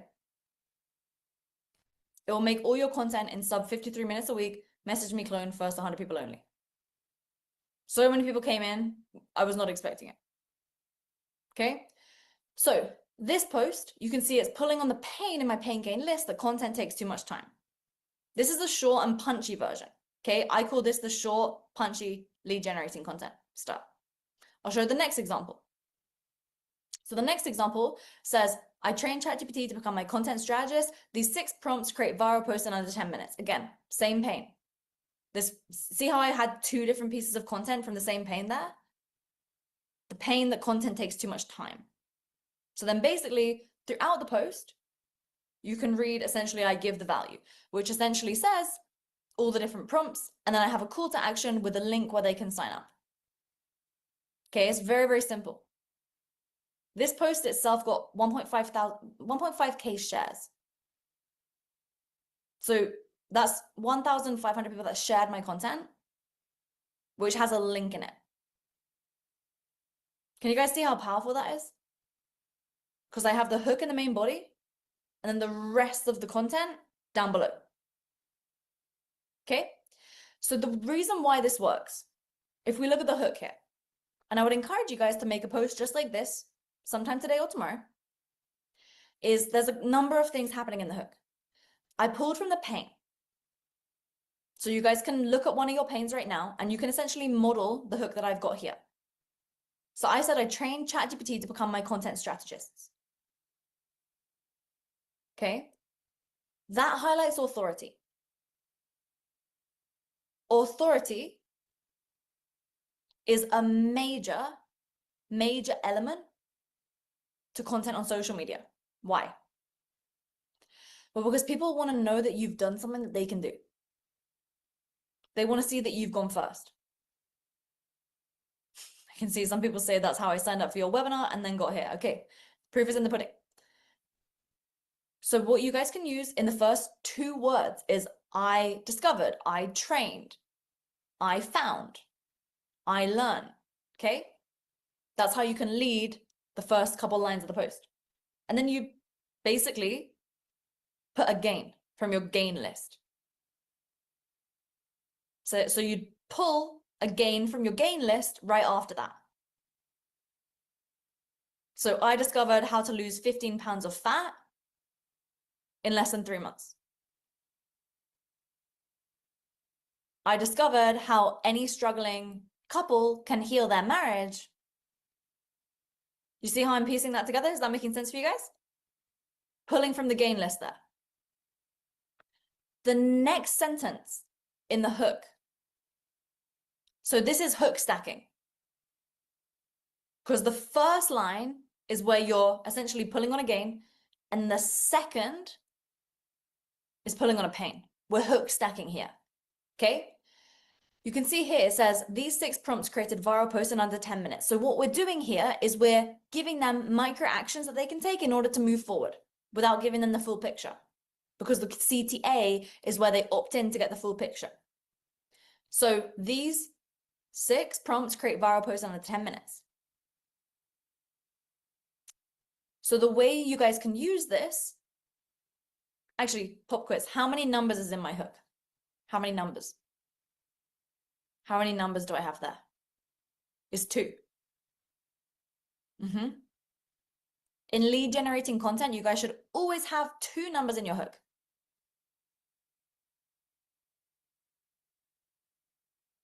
Always have 2 numbers in your hook. Guys, this is like the source. This is like good stuff here that I'm giving you. You're going to find that when you have 2 numbers in your hook for lead generating content, based on the data that I've seen across thousands of clients, you will get significantly more leads. It could be a percentage, it could be a fraction, it can be just a number of things, a period of time. And then you get into short, punchy points in which essentially gives them the value.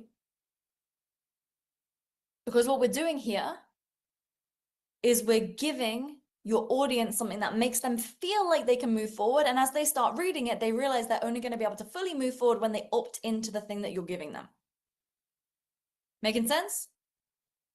Be honest with me, yes or no? Want to make sure you guys are picking this up. Cool? Fantastic. Now, as we go to the next here, I'm going to actually show you here this exact same post reformatted over to Instagram as an Instagram carousel. It actually got an additional 179 leads over there on Instagram. And interestingly enough, surprisingly enough, this was reached by many, many non-followers. And then on the next one, you can see a repurposed version of this post. As we go next, team, a repurposed version of this post on LinkedIn got another 187 leads here. So why does this always get so many leads? Well, it's simple. As I mentioned, we put at least two numbers in our hook. We pull from our pain gain list in our hook, and then we give them bite-sized nuggets in the content that gives them enough to move forward. And then the CTA pushes them towards a freebie of yours. Someone says, I see myself in the reactions here. That's funny. It pushes them towards your freebie, right? So you guys, if you don't have a webinar or a freebie or anything like that right now, that's a major asset that you would need in order to, get this whole system built out. But I will say, I would encourage you right now to look at the webinars that you have, any freebies that you have, opt-ins, like, is the title on the page on your pain gain list? Like, on the page for your webinar, on the page for your freebie, whatever you have, is that title on your pain gain list? Because if not, you guys might want to relook at that. Anyways, next one, you can see here, one of my clients, Tara, look, she got almost 700 leads commenting on one post, which, by the way, landed her multiple clients joining her £4,000 and £6,000. So it's like a little bit more in dollars offers. So what she's doing here, again, another example, just to show you guys an example of how you can apply it. 87% of menopausal women are gaining weight because of this eating pattern and the simple fix. And by the way, this was one of Tara's first posts. She didn't use the two numbers rule. So, you know, I did kind of highlight to her how she needs to change that for next time. But nevertheless, it did still work because she already has good reach content that we've been working on with her. So she was then able to activate a good number of people in her existing audience. Okay. So lead generating content starts with a headline that meets your audience where they're at. You speak to a pain point or a problem or a goal from your pain gain list. And then what you do is you give stats and proof, and each hook, it has 2 hooks inside it, whereby, as I mentioned, you include 2 numbers, because a double hook, it highlights the pain and the gain. You can see that in Tara's post here. The way I would have improved that, as I told her, is I would have said, you know, these 7 recipes fix it, or, you know, these 7 hormone strategies fix it. Okay. And then what you guys need to remember is the desire of the people in your existing audience is to take some tactical insight that they can implement right now to move away from pain, and then they'll become a lead to get a small step forward. So guys, if you're tracking, give me a thumbs up. Give me a thumbs up if you're tracking. Cool. So guys, now you guys understand how to speak to the desires of buyers. You understand how to speak to the audience that you already have.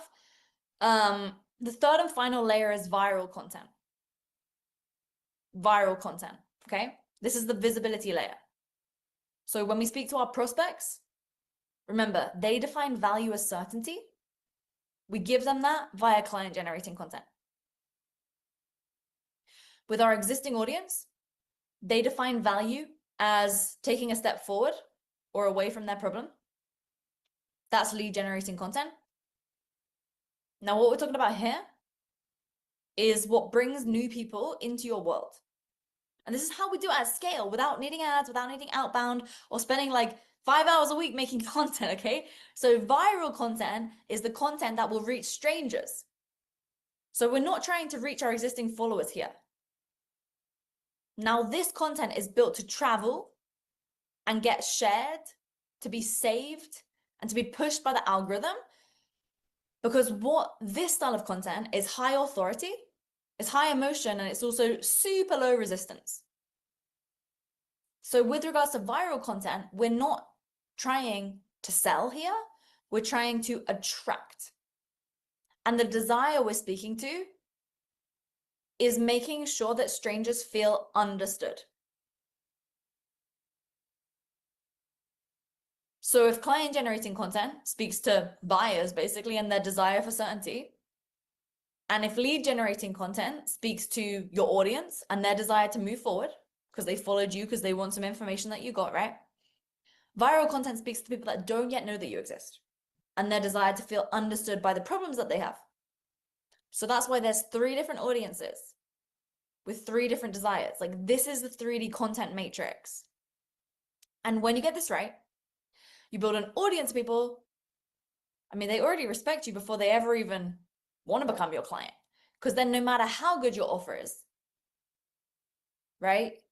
No matter how strong your offer and your sales process is, you will eventually run out of people to sell to unless you expand the pool. So visibility, like, it's, you know, not just go viral for the sake of it. No, it has to be profitable visibility. That's what I'm all about. Profitable visibility. Because a lot of people, they try to scale reach before they have anything worth scaling, but that's why they're getting likes and followers and maybe some applause, but it's not revenue.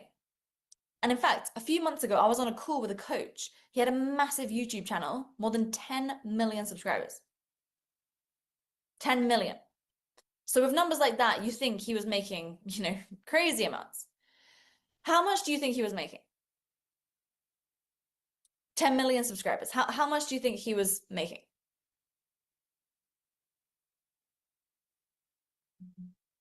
Guys, he said he was making about 4.5K per month. And that's before tax, okay? And I remember thinking, damn, like 10 million people. 10 million people have clicked that subscribe button. And yet he was making less than someone with one coaching client. So I asked him, I was like, well, why, why, like, why is it that low? I didn't say it like that to him, but, basically I said that. He was like, well, yeah, I've got views, but with the engagement, like I'm getting so much reach and I'm trying to grow my channel. But the problem is like, no one buys when I put out the offer. So with him, he was missing client generating and lead generating content, even though he had viral content down. Because even if you have the biggest audience in the world, if your content isn't designed to convert, you're going to just stay broke and burnt out. And so that's why this next part is like super important. But if we look at this and flip it, like let's say you've only got, I don't know, 100 followers. Like let's say you only had 100 followers. Let's picture what 100 followers actually looks like. So this is what 100 followers looks like in a room.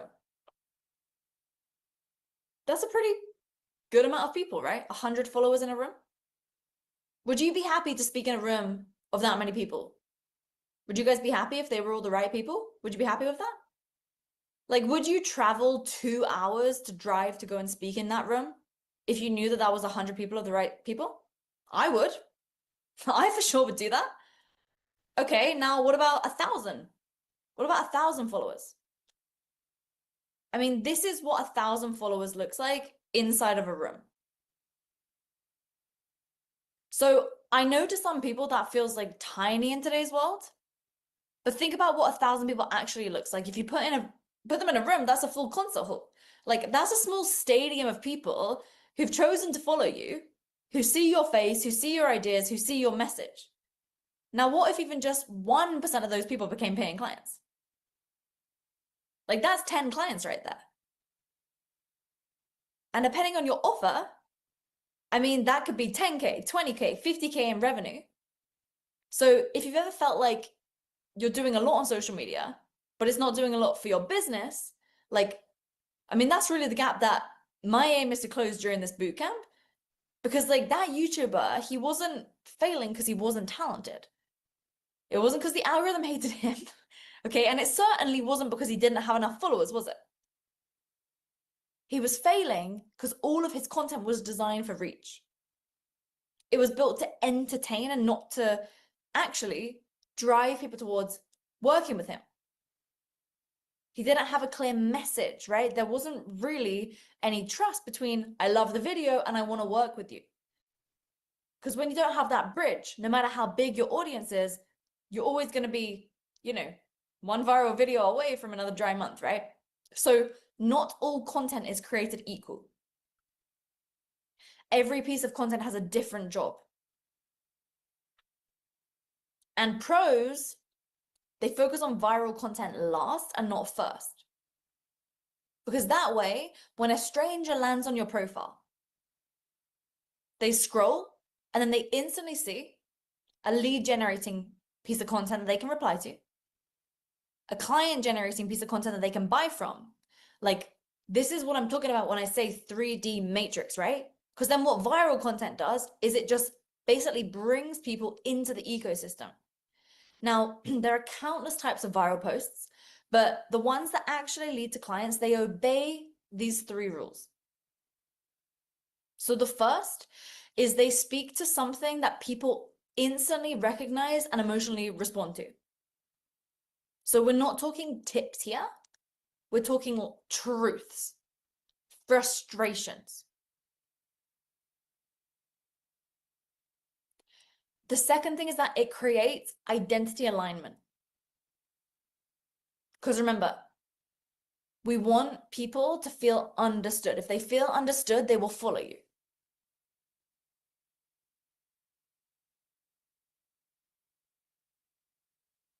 And finally, but it's not It's in no particular order, I should say. This content is structured so that people can share it. So that people can share it. So this is why when you see trends, okay? When you see trending audios or trending reels and such, right? The people that jump on those, dare I say it, like you should only jump on those if you have a bunch of time, okay? You already have a proven converting sales system. Personally, it's not something that I do. I do not think it's worthwhile. But if someone really wants to do it, that's the only time to do so. So I want to show you 2 examples in a moment and break down why they worked. But viral content should also point back to the same pains and gains in your matrix. Otherwise, you'll go viral and then you'll vanish. So again, instead of posting random viral content and hoping someone finds you, you anchor it to the same topics. So the pains and gains that you already mapped in your pain gain list. Like people spend 90% of their time trying to get more reach. It's the least profitable. Like, don't get me wrong, you need it. It's what keeps your audience growing. But reach doesn't equal revenue. It's not true that if you just get more views, you'll get more clients. Reach content, viral content, it gets you seen. It doesn't get you paid. What gets you paid is somebody follows you. They scroll your page. They see your lead generating content. They see your client generating content. One of those makes them convert, or it doesn't. They then follow you, right? And they spend time following you. Maybe they follow you for a month. They see another piece of lead generating content. Maybe they opt into that thing, but they don't buy right away. They're then on your email list for 6 months. Finally, you put on a webinar, and that's what gets them to convert, right? It could be an infinite number of possibilities. But what we're doing here is we're structuring organic social media to ensure that you have a consistent way to generate clients. Like this is why we start with client generating content, dialing that down, because if you post that doesn't get you clients, then why would you post more of the reach and viral content that you've been posting? Because it's clearly not reaching people that are going to pay you. So we're not trying to like live inside of this viral content here. We're using it to bring new people into the ecosystem so that you can move deeper within the 3D matrix. Because then every single piece of content that you post is strategically aligned. Okay? Before anybody asks, okay, when I talk about viral content, this has nothing to do with post timing, posting hacks, hashtags, okay? You can literally post at the perfect time using all these trending hashtags and still get 0 clients and still get 0 reach. Because what matters more is your message, and that comes from the pain gain list. Because like, you know, when your content speaks directly to the right person, it doesn't matter if it's like 9 a.m., midnight, Sunday afternoon, right? So I just advise you to stop chasing the algorithm here, because then your audience will go in the right direction. So let's show some examples. I'm going to pull them up on the screen. The first post I'm going to show you here from Ken, it got him 1 million views, over 3,600 new followers, more than 100 opt-ins, and to be clear, he'd been stuck at just around 400 followers for years before that. For years. And this post worked for him because it made his audience feel understood. So what it says there in the hook, I know it's a little bit small there, but it's essentially saying that you can lower your cholesterol, right? That's who he's speaking to as his audience. So he knows that they want to lower their cholesterol. That came from his pain gain list. So he leads with a post, essentially with giving them hope. I want you guys to take that away here. In the content that you're getting viral, you want to give people hope. Make them feel understood. So he leads the post with giving them hope, and he essentially says, you can lower your cholesterol by 15 to 20% in 4 weeks without medication. Can you see again how he used 2 numbers in his hook again? Can you see that? You can lower your cholesterol by 15 to 20% in 4 weeks without medication. And then what he does is he essentially makes them feel understood as to why their doctor hadn't been giving them the support that they need and why he's different. So he's taking a contrarian stance there, making them feel understood, because that's what the problems were that his ideal client was telling him that they had, is that their doctor kept telling them all these things to do, but it wasn't working for them. So imagine 300 to 4,000 followers in 48 hours. Here's another example that went viral for Dr. Ruth. So for context, Dr. Ruth used to spend tens of thousands a month on ads. She's now been able to turn off all of her ads. She no longer needs to pay her agency the big fat fee that they were taking each month. And she came to an event like this with us last time, started working with us closely after. Now she's back to making 100K profit months with way less overhead. So look at the headline. We showed Ruth to take lessons from her pain gain list and apply them to her hook. Now you can see that because basically her clients are telling her they're paying, for premium kibble, like premium dog food essentially. But basically they're saying that that expensive dog food isn't making their dog's chronic condition better. So because she's saying that, they feel understood by her. Okay, her hook says, here's why your premium kibble is making chronic conditions worse. Can you guys see how that would make someone feel understood? A stranger, if that pops into their feed, how that would make them feel understood. Can you guys see that? If you can see that, type I see it. Or just give me a yes or a no. If you don't see it, happy to explain further.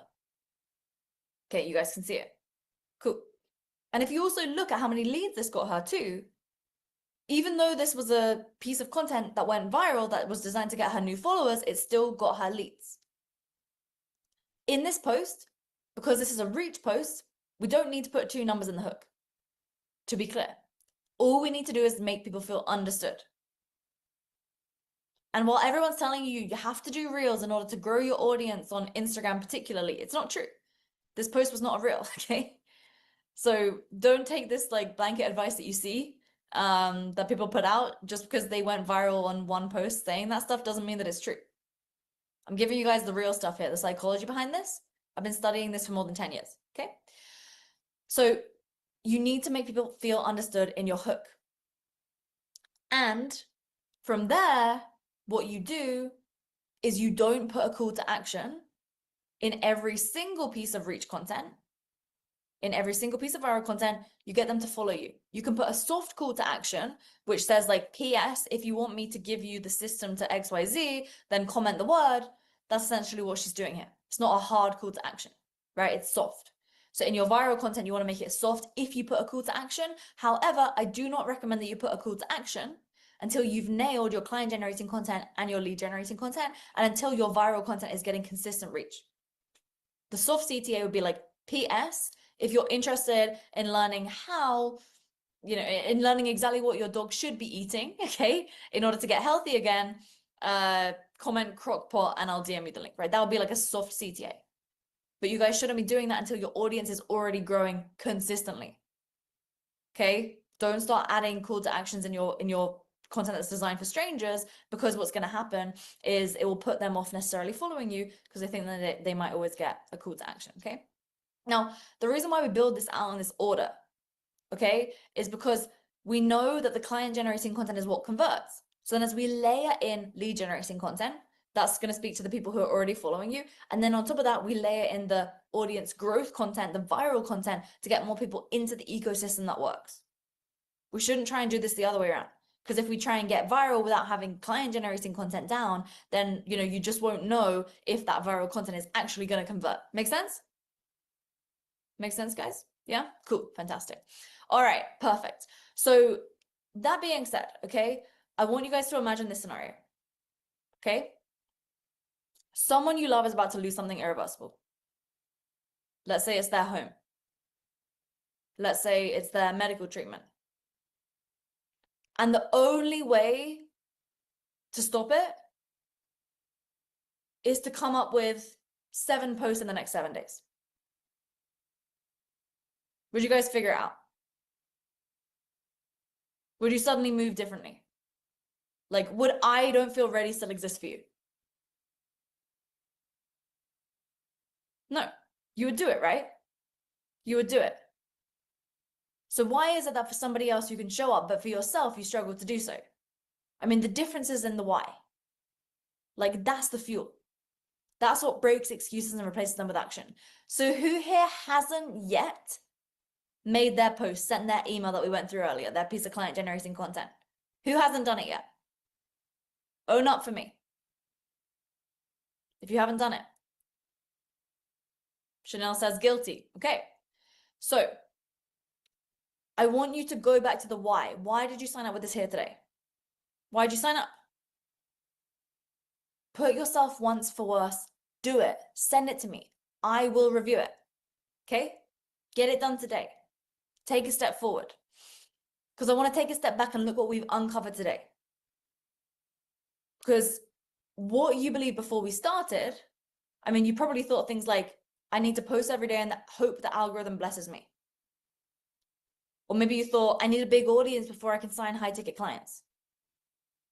Or perhaps you thought, I need to be everywhere, do everything, create perfect content to earn attention, or I need ads, all these different nurture sequences in order to make people buy.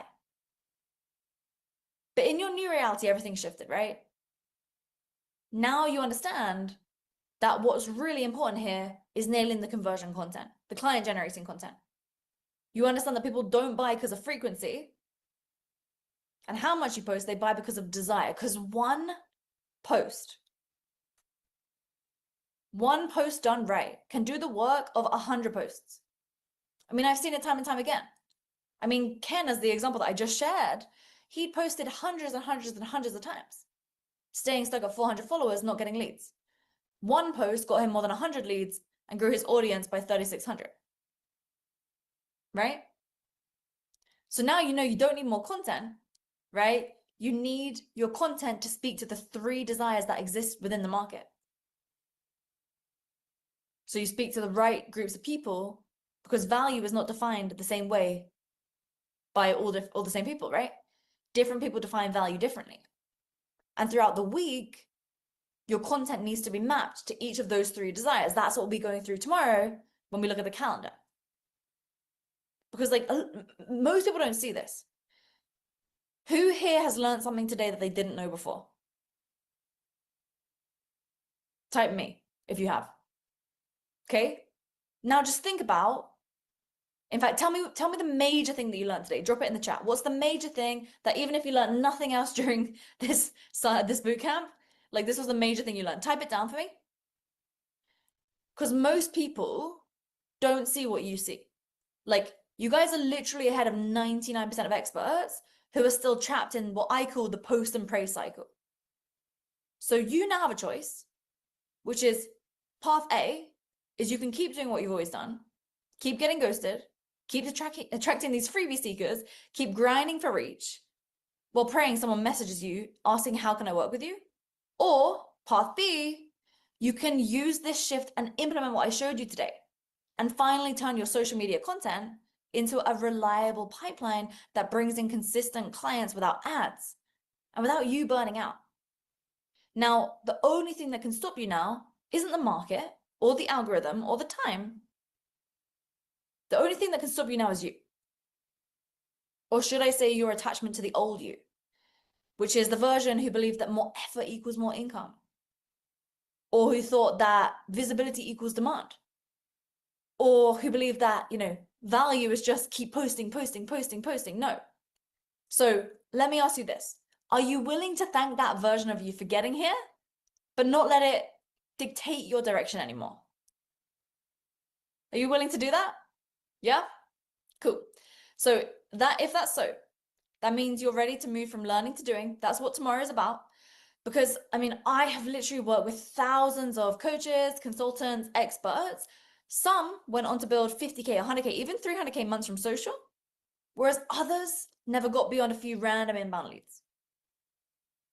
So why is it that 2 people can have the same platforms and same tools? Well, what I've realized is, like, after so many data points here now, the ones who win are the ones with the clearest why. With the clearest why you're doing this. Because the ones who aren't just posting content, like the ones who are actually building a business, you know, that they care about, trying to make an impact, trying to make freedom for themselves and their family, like they're the ones that win.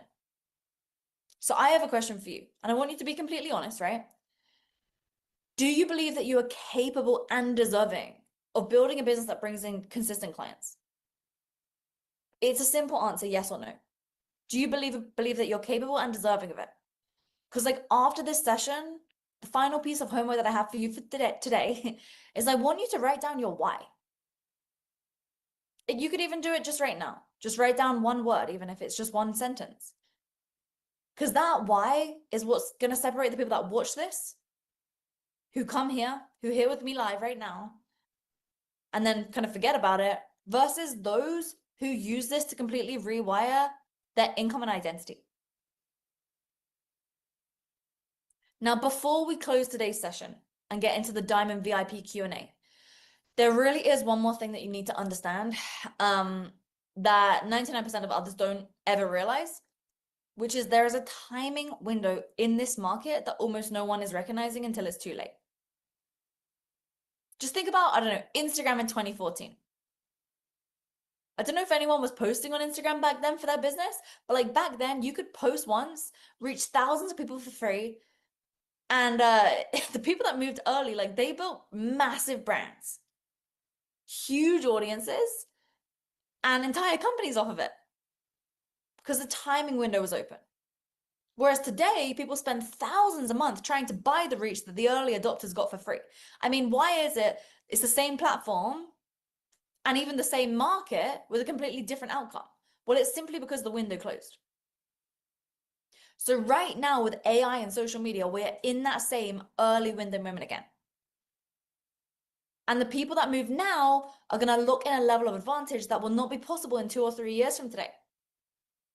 So here's my ask and my promise to you. Today, I've broken down the 3D content matrix. So all I ask in return is your commitment to act on this while the window is still open. Can you commit to that? Give me a commit in the chat. If you're going to commit to this here with me now, you're going to commit, you're going to implement. Fantastic. Now, here's what happens next. So tomorrow, I'm going to give you the step-by-step action plan to turn what we went through today into the 3D viral content calendar so that you know what to post, when to post it. And then for those who already know that they want help executing this, getting support and feedback and a proven environment that produces results, tomorrow we'll be opening up 20 spots to work with us inside of our social media profit accelerator. Now the waitlist for that opens today. What we'll do is we will review applications in the order they come in, and then only those that qualify will be invited to the private call after tomorrow's session where I'll break down the full offer. So if you want to be considered and if you want to be in the first group so that you don't want to get stuck watching others implement what you learned today, go to socialmediaprofit.com/waitlist. My team will drop the link in the chat. You can apply now. And what we'll do is we are going to be reviewing for 20 spots. When those spots are gone, they're going to be gone. So you can jump on the waitlist right there. And this officially concludes the formal part of today's training. So everything from this point forth, we will not be keeping available in any replays. So what I want to do now is shift into the Diamond VIP Q&A and takeaways. Now, what I found is some of the biggest breakthroughs that I've ever had in business didn't happen when I was the one being coached. They actually happened when I was listening to somebody else getting coached. And I remember particularly sitting on one session thinking, this call is not for me. Like, this is a massive waste of time. And then the mentor there said one line to the other person, and it hit me absolutely like a ton of bricks, where I realized I've been doing something completely backwards in my business. And that single realization ended up making me more money than the entire mastermind cost. And it taught me a really important lesson. You never know when a multi-million-dollar idea is going to drop, but it almost always happens when you stay in the room. So that's why I always tell people, don't miss a single session of this bootcamp, because you just don't know when it's going to be that clicks for you. Okay. So next up is a Diamond VIP Q&A. Before that though, Diamonds, I want to hear some of your takeaways from today. So raise the hands, and who knows, right? Like, these takeaways might just be where one of your biggest breakthroughs happen. So Diamond VIPs, raise your hand. I'll come to you for takeaways and questions. Questions from what we went through here today. All right, Diamond VIPs. All right, Christian, let's get it. My question is, I basically do content in French. So everything that I've been watching, and then I have to translate and then post back in content in French. But I built my Instagram to over 100,000, just awesome. Like mimicking a remixing other people's content. So do I still keep that account or just delete and start from scratch? That would be my question. Yeah. Well, first of all, kudos for you for showing up, for getting it done. Yeah, like one of the major things with this is, what we're doing here works. I mean, I've seen it work in French, Spanish, Finnish, Portuguese, like Hungarian, German. I can't, so many languages. Even languages like, for example, Chinese, where they have even a different like a different alphabet and stuff. So yeah, like with regards to the language, first of all, I wouldn't worry about that. But regarding your point about how you grew the audience, so in that situation, and for anybody who's like, oh, should I make a new account, or should I build a different? I think my account's been shadow banned or something like this. Like an example is this, right? I had a client called Luna. She came to me with about 130,000 followers on Instagram. She was convinced her account was shadow banned. And so I said to her, I was like, listen, we're going to go through this process like that I do with my clients. Basically, it's a cash injection process, and it essentially activates, it uses a series of different styles of client generating content in order to activate your audience. So I got her to do it.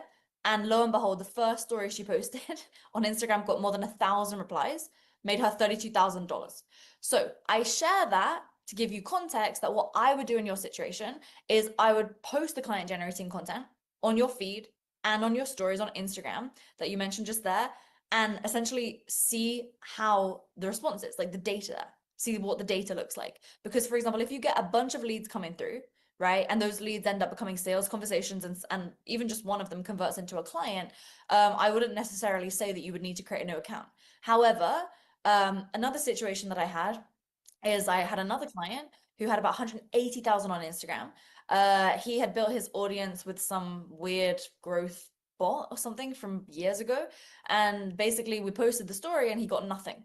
Literally his story got like 200 views, right? Even though he had 180,000 followers, he got so few views and he got no responses. So of course, in that situation, I advised him to make a new account. So for you, what I would recommend is I would put the client generating content up that we went through today, look at the data, and then based on that data, you'll be able to make a decision if you should make a new account. But from what you're telling me so far, because you built it on remixes, I would be hesitant about the depth of relationship that you have with your audience. That's the only thing that I would say, but that would be the action that I would recommend. Does that make sense? Or do you have any follow-up questions? Got it. Clear? Yes, makes sense. Amazing. Perfect. Cool. Awesome, guys. Let's give a round of applause for Christian. Fantastic question that we got there. Christian, appreciate you. All right, Omar, we're coming up to you next. Okay, hey, All right, Lauren. Omar, you're unmuted. Let's get it. Okay, so Hello. I actually don't have, can you hear me? Loud and clear. Can you hear me? Okay, great. I really enjoy your content. Thanks so much for this. And I don't have an audience at all. I've been hiding, I've been lurking, and have not been posting anything. So I'm literally starting from scratch. So what do you suggest? Okay, so who is your ideal client? Leaders who are self-sabotaging. And what are they self-sabotaging specifically? All kinds of different things. It could be relationships, could be their business decisions, it could be just doing things that they know that they should be doing, but they're not doing. Okay, and so when you look at the pain gain list, what are the ones that come up the most commonly from like client intake forms? I don't have any client intake forms because I'm Okay. starting this up. I'm literally have no data at all.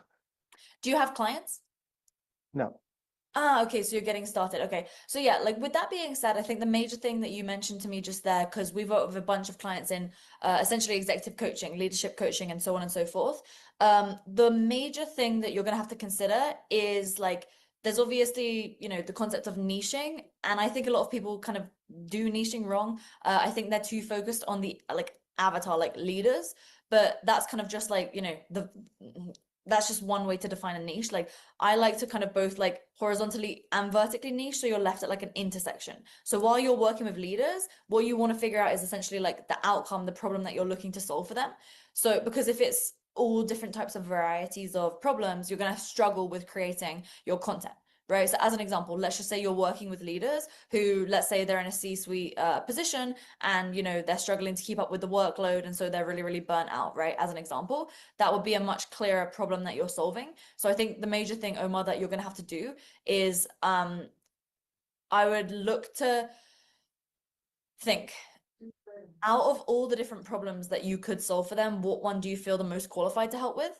What one do you feel the most like passionate to help them with? And then at the same time, which one is actually profitable? Because if you're kind of just helping them with something maybe a bit, let's say it's a bit soft, right? It's not necessarily going to be as profitable as something that's going to help them actually, you know, increase their performance at work, right? So you kind of have to look at it from different lenses. So what I would do if I were you is I'd spend some time essentially thinking through those lenses that I just mentioned just there. And then from there, you can essentially extrapolate the different content in which you're going to speak about, which would then, you can only make a hypothesis of the pain and the gain list, right? You have to make a hypothesis based upon that problem in which you're looking to solve for them. And then based upon that, through your content, through the client generating content, the lead generating content, you'll start having people come through. As you start having conversations with people, sales calls, right? Like after you've had 10 to 20 sales calls, you'll have 1 to 2 to 5 of them become clients. And then from there, you'll get a lot of clarity as to what they actually really want and need. Does that help the question? So basically saying to choose a specific segment of the self-sabotage. Correct. Yes. And also know exactly what they're looking to solve it for. And then also decide who's going to pay for it. Like, is the company paying for it or is the leader paying for it? Because there's going to be a totally different sales cycle and sales process, depending upon if the company is paying for that or if you're going directly to consumer. Based on my experience, it's a lot easier to sell directly to the consumer, even I though it's agree. leadership. Yeah. Yeah, I agree. But I'm looking for somebody who can actually afford to pay a large amount, like a $10,000 coaching package, for example. You know, it's not for 100%. everybody. Yeah, and it's pretty common for leaders of that level to invest in that type of offering. Like, for example, I have a client, Derek. He's a relationship coach, and he mainly does work with leaders of that level, right? Even though he's a relationship coach, he doesn't market himself as an executive coach or a leadership coach. It's just that he is essentially saving people from divorces, but he particularly works with leaders. So you can also think about it through that lens as well. The leader can be the avatar, but then the actual problem that you're solving is kind of like the business model, if that makes sense. Yeah, okay. Okay, cool. Does that help? I think that's clear. Yeah, that helps. I'm just trying to figure out, okay, which way I'm going to go. Yeah, that's some journaling, and then from there you essentially, you shouldn't let this stop you from posting. That's the main thing, because at the end of the day, you're not going to necessarily know who the best ideal client is until you start having sales conversations. So that's why it's better to start with the client generating content that we went through today. From there, layer in the lead generation, the viral content, and then what you're going to start to notice by having conversations with people is what problems keep coming up that they're telling you that they have. And so let's say they keep saying that they're burnt out, that they're burnt out in their role, they're burnt out in their role, right? Like, then ultimately that becomes clear that that's what your brand needs to be all around. Whereas if they then keep saying like, I'm self-sabotaging my relationship, right? And like my wife or my husband wants to divorce me now, right? Then you also get clarity there that that's maybe the angle in which you are suited to serving them with. Right. Yeah, the other thing is I don't really have my program finished off yet. So it's something else that's on the list of things to do. But I wanted to jump in with this training that you're doing because I Totally. felt it was very useful. Yeah, I've never heard of you before actually, but it sounds like you're very accomplished, so it's great. Okay, well, it's good to have you here, Omar, and don't let that stop you from posting, because you have a kind of a direction. Okay, get the post up, get posting, and then from there, once you're posting, use what people are saying, implement that, and it's like a continuous cycle. I mean, I've been in the online space for more than a decade, right? It's a continuous cycle. It's not like you figure out your niche and it's set forever. That's not the case. You don't figure out your niche, you offer your program. I mean, me and my team every month we look at our ideal client profile and we adapt it and improve it and tweak it depending upon what we're hearing. It's a constant iterative cycle, constant, never ends. So don't ever let not having the program done stop you from posting by any means. Because what might happen is, like, I did this once when I was in uni. I built this program and I spent 3 months on that thing, building the whole thing. It was really, really good. And then I tried to sell it and I couldn't sell it because it was too expensive for the audience I was trying to sell it to. So I just wasted 3 whole months and a lot of money building that thing. So just for context, it's better off for you to actually build, like, okay, this is a separate topic. I won't spend too much time on this story for everybody else, but you know, because I've helped so many people launch and pivot offers, like, you always want to build the offer as you go. get the clients, have them start on the same date, build it, like stay a couple of weeks ahead, because what you'll find is they get stuck where you don't expect it. And then you want to make sure that you can build that out to support them in the program.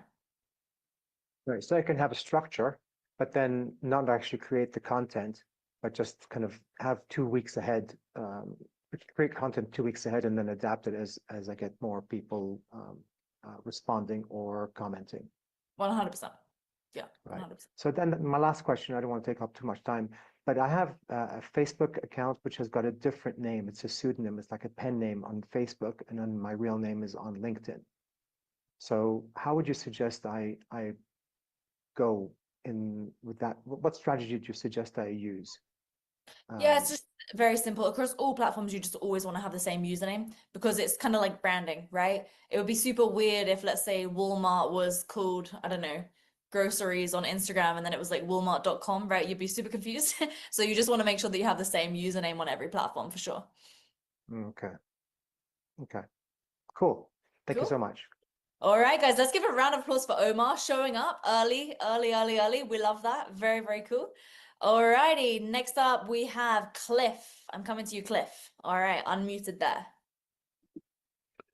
Well, for my question is, what it looks like you do mainly written content. Do you do any type of video content? Or from what I saw on your profile, it looks like you might clip out little bits of like these kind of trainings and put out there, but is it strictly written content with you? Any like reels or short form, or do you just have longer form on like YouTube? Yeah, so my process for this is always use written content to dial in basically what the content should be. Like a really good example of this, I was talking to one of my clients earlier, and he basically made 3 Facebook posts, like the first 3 that he made, they each got 30,000 views. And then I told him, okay, great, we know that this angle works, because he was like, I'm going for a shooting day at the studio. I was like, we'll take those 3 and let's build them into short form scripts. Why? Because he has time, he wants to make video, but I don't recommend that for everyone. So I would say about 80% of my clients, they don't even do any video content at all, none. For me personally, to be fair, don't really do any at all. But if we do video content, usually we'll take like a B-roll of, I don't know, me like, I don't know, sipping a tea or something, and then we'll type what's in the written content on top of that so that we can repurpose one piece of content into more formats. So to answer your question, basically it all starts with the written content. You get the written content, you post it, you know that it works, then you know that you can take the effort to turn that into short form content. I turn it into long form YouTube videos. My other clients who are B2B, I tell them to turn it into long form YouTube videos and LinkedIn long form articles. When it's B2C, for example, like in your market, I think you can definitely turn it into short form videos, but you want to validate it with the written content first, because you know how much effort it is to make, like if you want to make videos, you know how much effort it is to do that, right? It's just so much effort. Then you got to pay the editors, revise that thing. Like, do I think you need it? No. Some people are just obsessed with doing it. So then that's the way to do it. But in all fairness, you really just don't need to. Okay. All right. Thank you. Yeah, all good, all good. Alrighty, next up we have Robert. I'm coming to you, Robert. Just unmuted you there. Hello. Hello. Hello. So this has been a very valuable session today. So my ICP is business owners who want their teams to gain AI fluency. Cool. I'm training their teams. I came up with a 90-day program for them. I actually put out the notice today during this class. I sent you the link to that. If we created this post today, how do we analyze the results to know whether this is hitting our ICP or not? Like thus far, I've had a bunch of reactions, but nobody actually put the keyword in and sent it back to me. Okay. I'll just stop there. Yeah, okay, cool. Yeah, so essentially what I'd be looking for here is I'd be looking, depending upon the size of your audience, how big is your audience over there? It's like 1,300 people. Okay. So about half of it is executives. Yeah, so if you get 2 responses, I'd be happy with that. If you don't, then what I would, based on the size of your audience, if you don't, then what I would be looking at is like either the way that you're positioning your offer is off. That's one option. Or your audience is just simply they don't have intent to want to buy from you, meaning that in your existing content that you've been posting until now, maybe you've been giving away too much free stuff and you've trained them to just want free stuff from you. Maybe you've been speaking to them in a way that doesn't relate to them. Maybe it's been off the pain and gain list. The other thing could be simply just that, like, the thing that you've told them that you can do for them hasn't been worded in a way that really, really sounds good for them. So those are usually the reasons why that doesn't work. So if that's the case and you don't get that many responses, which, by the way, for the period of time in which you posted it, like, it's not unusual to have no responses yet, because obviously sometimes these can take some time for people to actually open the app and see that thing. If it's not getting responses, then obviously what that means is what needs to be worked on is the essentially the viral, the reach content that you're putting out there, or again, the framing of the offer and the positioning of the offer, basically. Okay, thank you. Yeah, I have not been focused on the pain gain list, although I've had it for a while. So Okay, well, that could be your problem if you don't start getting responses. But let's see tomorrow. Okay, well, you can update me tomorrow, and I'll take a look at the post later because you sent it to me as well. will do. Thank you. All right, Robert, let's give a round of applause there for Robert. Thank you for the question, Robert. Love it, love it, love it. All righty, Anjali, we are coming to you next. Just unmuted you. Hi, Lauren. Can you hear me? Loud and clear. Great. Nice to talk to you. So basically, Lauren, I am a divorce coach. I'm a high conflict divorce coach, and I help women who are going through high conflict divorce or narcissist divorce. And I have a process that I've created. I call it the Ace Your Divorce method, through which I have helped my clients on average save about $125,000 on their divorce. Oh, wow. Great. And that's a significant, savings for the clients that I work with. But more importantly, through the program, what happens is that they are able to be in a much better place than when they join my program. And essentially, they're able to, within 4 weeks, be able to sleep better. They feel much more in control. They know exactly what they're supposed to do. They're no longer worried about how the process is going to work. And, I think some of those emotional aspects of their sleep scores going from like 2 hours a night to, 6 or 7 hours a night and stuff like that are more, you can't put a number on them. So I think, what I'm struggling with is I work full time. And so, this is something that I do to help women because I went through this myself about 7 years ago. And so I have the process. I have made sales and seen like amazing results for my clients, but it's, I recently had a major fall and, I broke my ankle. And, so I pretty much have taken like a 6-7 month hiatus from my thing. And so I'm really struggling with how to get, and in that meantime, also, Facebook banned my Instagram account. So I lost all my posts and everything. So now it's like me sort of starting again, and I'm trying to figure out how to get this started. I do have a Facebook group called Confident Women Navigating Divorce, where I, have a lot of free content and stuff that I posted, but, I've not been active in that group too because I've been recovering myself. So Yeah, now essentially the I'm question like trying to figure out what should I be doing so that I can jumpstart this, and would love your thoughts on social media. I'm not excited about it a lot, so I would love your thoughts on what you would recommend I do so that I can get this back up and running, because right now it's ground to a halt, even though I mean I have the program and everything, it's all there. Yeah. No, I totally get it. Yeah. So first of all, sorry to hear that you went through all of that, but it sounds like what you're doing with your clients is amazingly helping them. So with regards to just a slight reframe, and who else feels like they hate social media? Give me a me in the chat if you feel like you hate social media. I see Omar, you're smiling there. Who hates social media? Just out of curiosity. Because like the way that you look at social media, okay? And if you think about social media is a vehicle to get your message to people that need you. So let me ask you this, like, do you believe you can help your people? Right? I absolutely believe so. Yes. I mean, okay, so if you believe you can help your people, okay, then it is your duty to get yourself in front of them. It's your duty. Because imagine if they don't find you, they're going to waste 125K they're going to sleep 2 hours a night, and they're going to stay stuck. So every time a woman who needs you doesn't see your post, that's what it's costing them. Okay?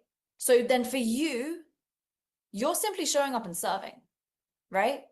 You get the actual pleasure and the privilege of showing up for them. And like when you shift your mindset to see social media that way, like everything changes for you, because you no longer feel like it's like a chore. It's not. It's a privilege, and it's free. It's a free privilege, right? That we get to do that. You don't have to pay to post that, right? So to I answer really your struggle. So I really struggle with what kind of content to create, for social media. Lauren, I like my work is very structured. I'm an engineer by profession, so I'm very structured, and I have a process and I have like steps, and I make it very easy. It's sort of like paint by numbers for high conflict divorce, right? But the question then is really, how do I like post it and make it easy for the women who are struggling with it, like to connect on social media, because social media is all about the wow factor and fun factor, and like this is not a fun topic. can I challenge you on that? Sure, please do. I would love to be challenged on it. Yeah, I mean, I wouldn't particularly say the social media for business is like all about the wow factor or the fun. It's really about what we went through earlier. It's hitting those 3 desires, right? And so you know the desires already, right? The desires for your ideal client is they want to feel certain that this can get them through divorce, get them the sleep again, save them that money that you spoke about. The desires for people who are already in your world, right? Like, for example, in your Facebook group, they want to take a small step to move forward. And then the desires for strangers, they want to feel understood, right? They're not alone going through this, right? They're not. They want to feel understood that you get them, right? And you know that what they're going through, which of course you do, because you went through that with your own story. So the best place to start, really, I mean, it's like tomorrow, of course, we're going to be getting through the calendar, right? And how to apply what we went through today into the calendar. And really, it will just be hitting that, posting that way. I think that sometimes we can make social media like too big of a hurdle in order to get going with it. But ultimately, you already have everything you need. It just comes down to packaging it up. And frankly, like really, if content is taking somebody more than an hour a week, usually that highlights there's some perfectionism getting there in their head. Okay. And so if it's taking you more time than that, then I would probably say, just remember, like, if you post it and no one sees it, no one sees it. That's the beautiful thing about social media. Like, if you post and no one sees it, no one sees it. So it doesn't matter. Whereas if you post and people see it, then they see it, and that's great. Yeah, no, that makes sense. Basically, don't have the expectations of the post. And just remember that you showing up is you getting the permission to serve them, right? Yeah, no, that makes sense.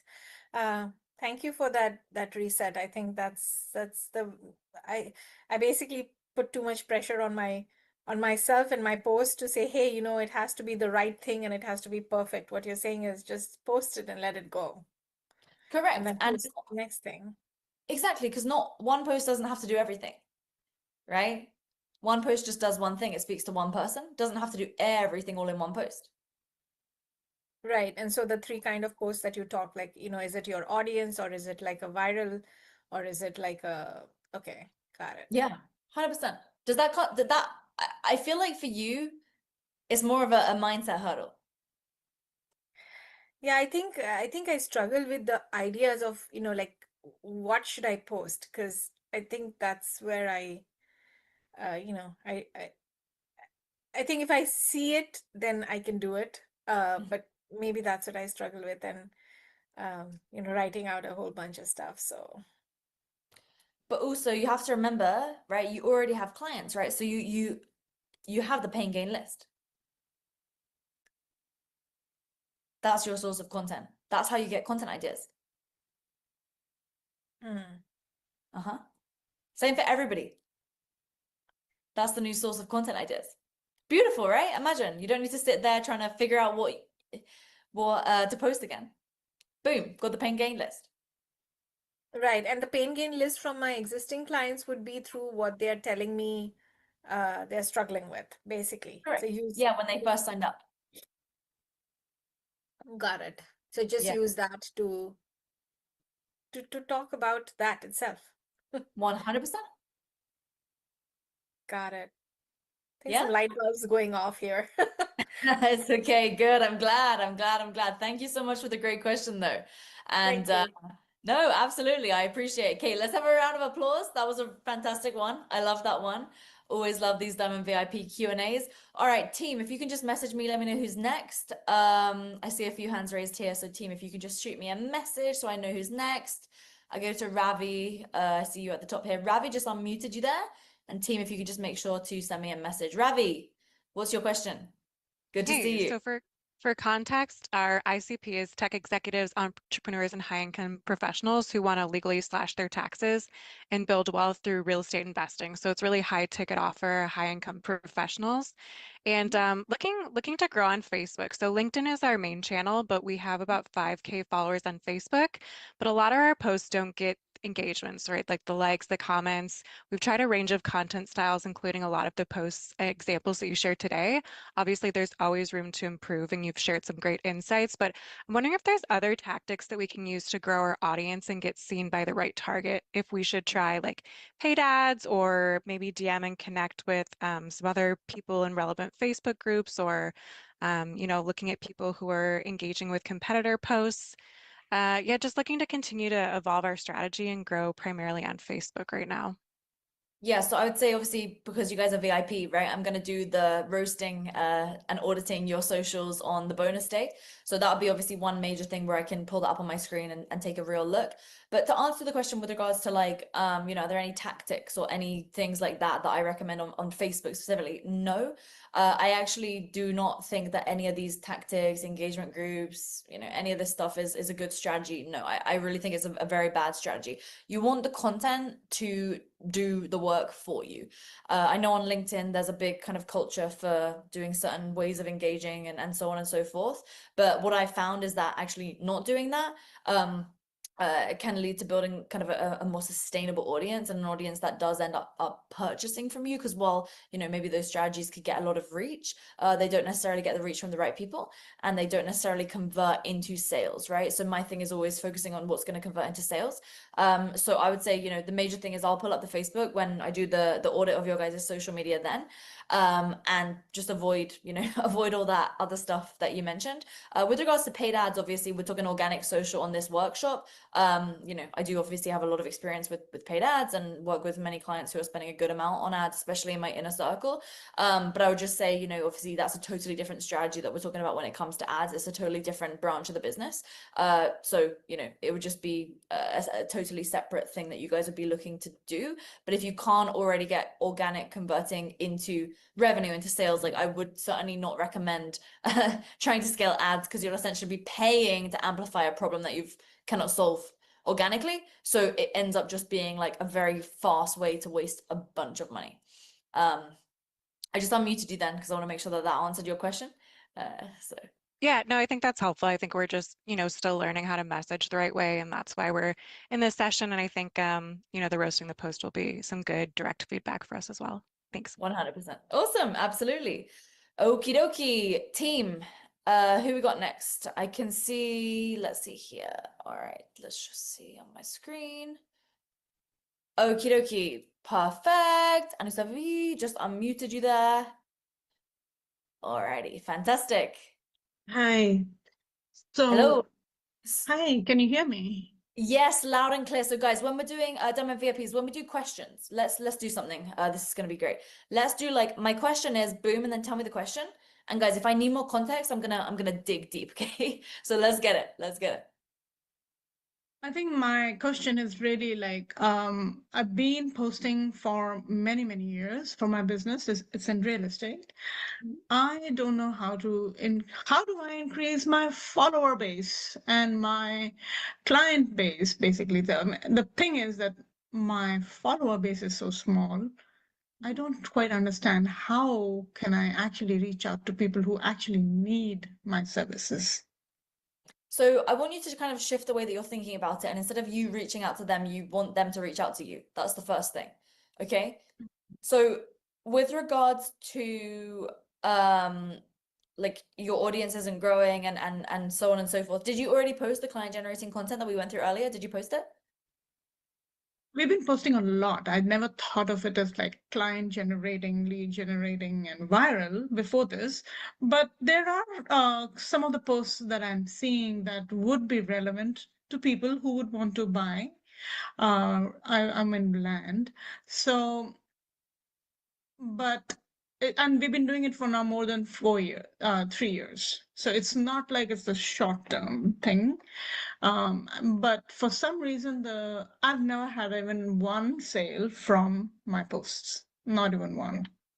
So that will highlight that what you're speaking about isn't really what people are already consuming who buy land, essentially.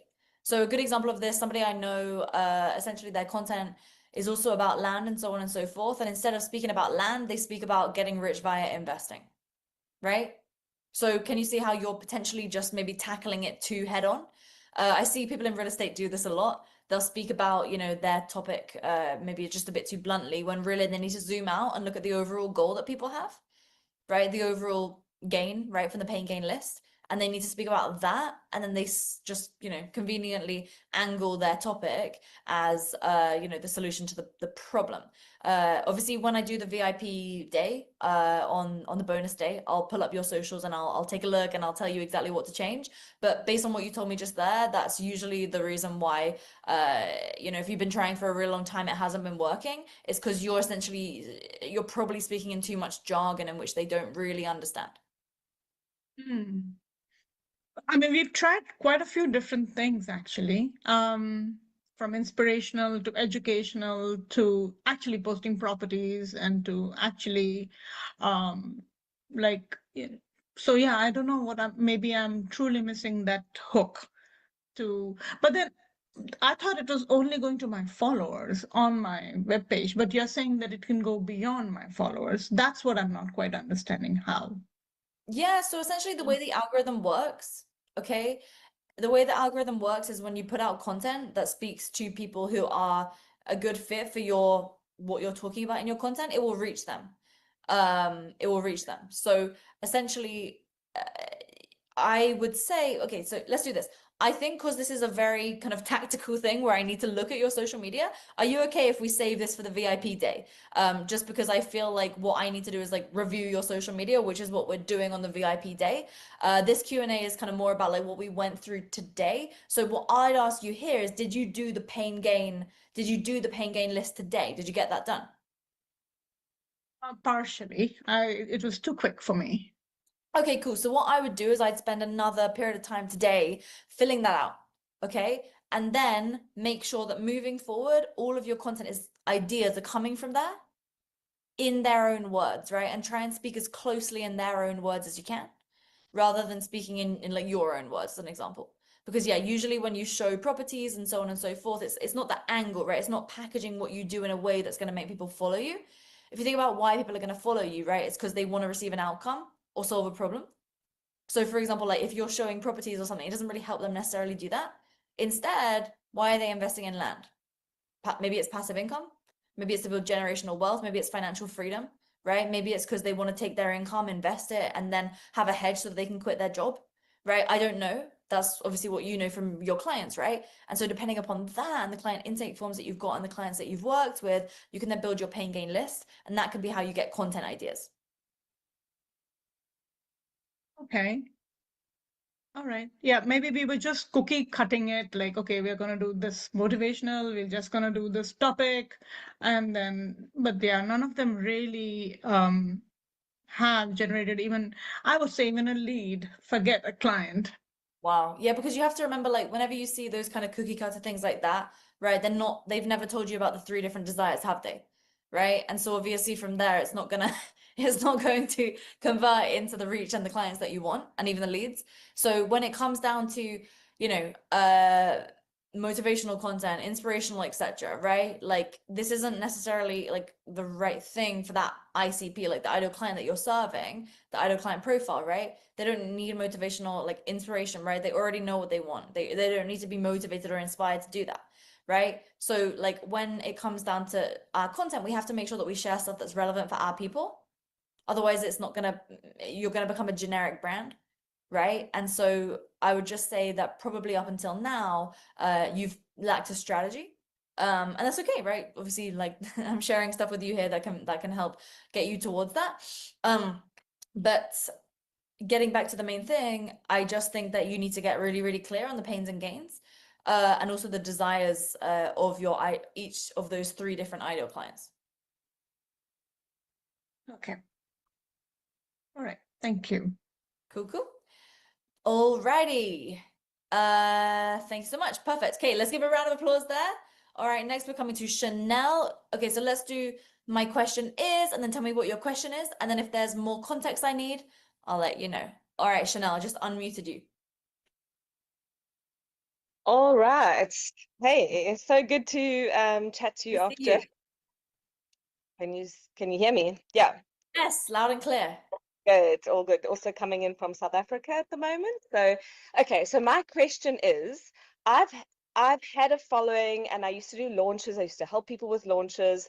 And then I went really quiet because I started doing fractional COO work for people. So I didn't need to post to get clients because it's all kind of word of mouth. So I kind of disappeared. And that's why I feel like, oh, I can't post because I haven't been putting out content, so it feels weird where I was so prolific content posting. And then the other thing is that I want to do a joint venture with one of my past clients and my web developer. So we're launching a podcast. So we're launching a new brand, new accounts. So how do we leverage our 3 followings that we do have? I have a Facebook group, I have a following, we have email lists, but we want to actually launch a new name and a new brand, a new social following. So it's a bit of like, oh, how do we do all this content that we need to do to grow the new accounts, but take advantage of the 3 of us as well? Yeah, I mean, with regards to building basically a company brand, right? Like, and how you go about best doing that. I mean, it really is just quite simple, in which you just focus on growing the company brand, and then every now and then you do collab posts with you guys. I wouldn't overcomplicate it. To be quite frank, when you tag company brands which are unknown, it doesn't necessarily get a lot of reach, and usually it doesn't get a lot of followers. And usually I'm kind of hesitant to, like, let's say I, launch a new brand or something and I tagged it and everything.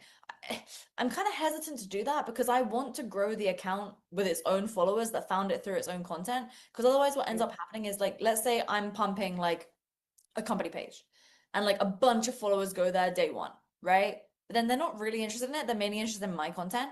Then it's going to reduce the reach of the brand's content, So, okay, every now and then doing a collab post, people can naturally go in there and follow.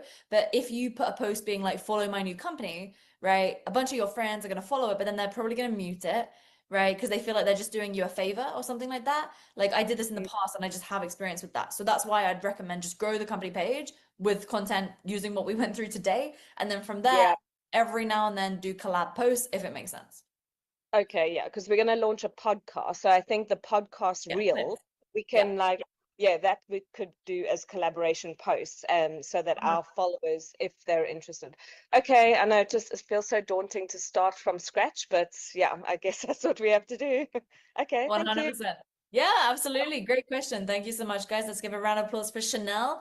Fantastic question that we got there already. All right, Cliff, we're back. So my question is, you spent many, many years in health and fitness, and that's where you got your start. So with everything I'm doing now, it's moving to like human performance, like blood work, gut health, peptides, hormones, things like that. And mistakenly, I have been talking about peptides, blood work, this and that, as opposed to what it is, like why they need to have all of this stuff done. So in order for that type of content, with just me being B2C, how do you think I should position things like that? Because not everyone understands exact why they need to do this. And when they go to their doctor, they mistakenly think that the doctor's blood work is deep enough to actually give them answers when it's not. And normal range does not mean anything in a country full of overweight, out of shape and unhealthy people. That just means the bar has been set very low for normal. Yes, I know we could talk about this for a while, that topic, but I'll stick to the social media angle. Yeah, so essentially, I think you are bang on with regards to like they don't really even know what it is. And kind of one of the examples I shared earlier, do you remember that example I shared with like Ken, whose post recently just went pretty viral, and he was getting all those leads and stuff, and he was essentially talking about how you can like lower your cholesterol. So the thing with him is like he was also really always talking about these like tactical things. For example, while he wasn't talking about like specifically peptides, he was speaking about things like hormones. So he could speak about things like, high performance, like journaling, like all these different topics. People didn't want to hear it, right? Like they just had a problem. So you're probably going to find there's going to be like one or two specific problems that you help people with.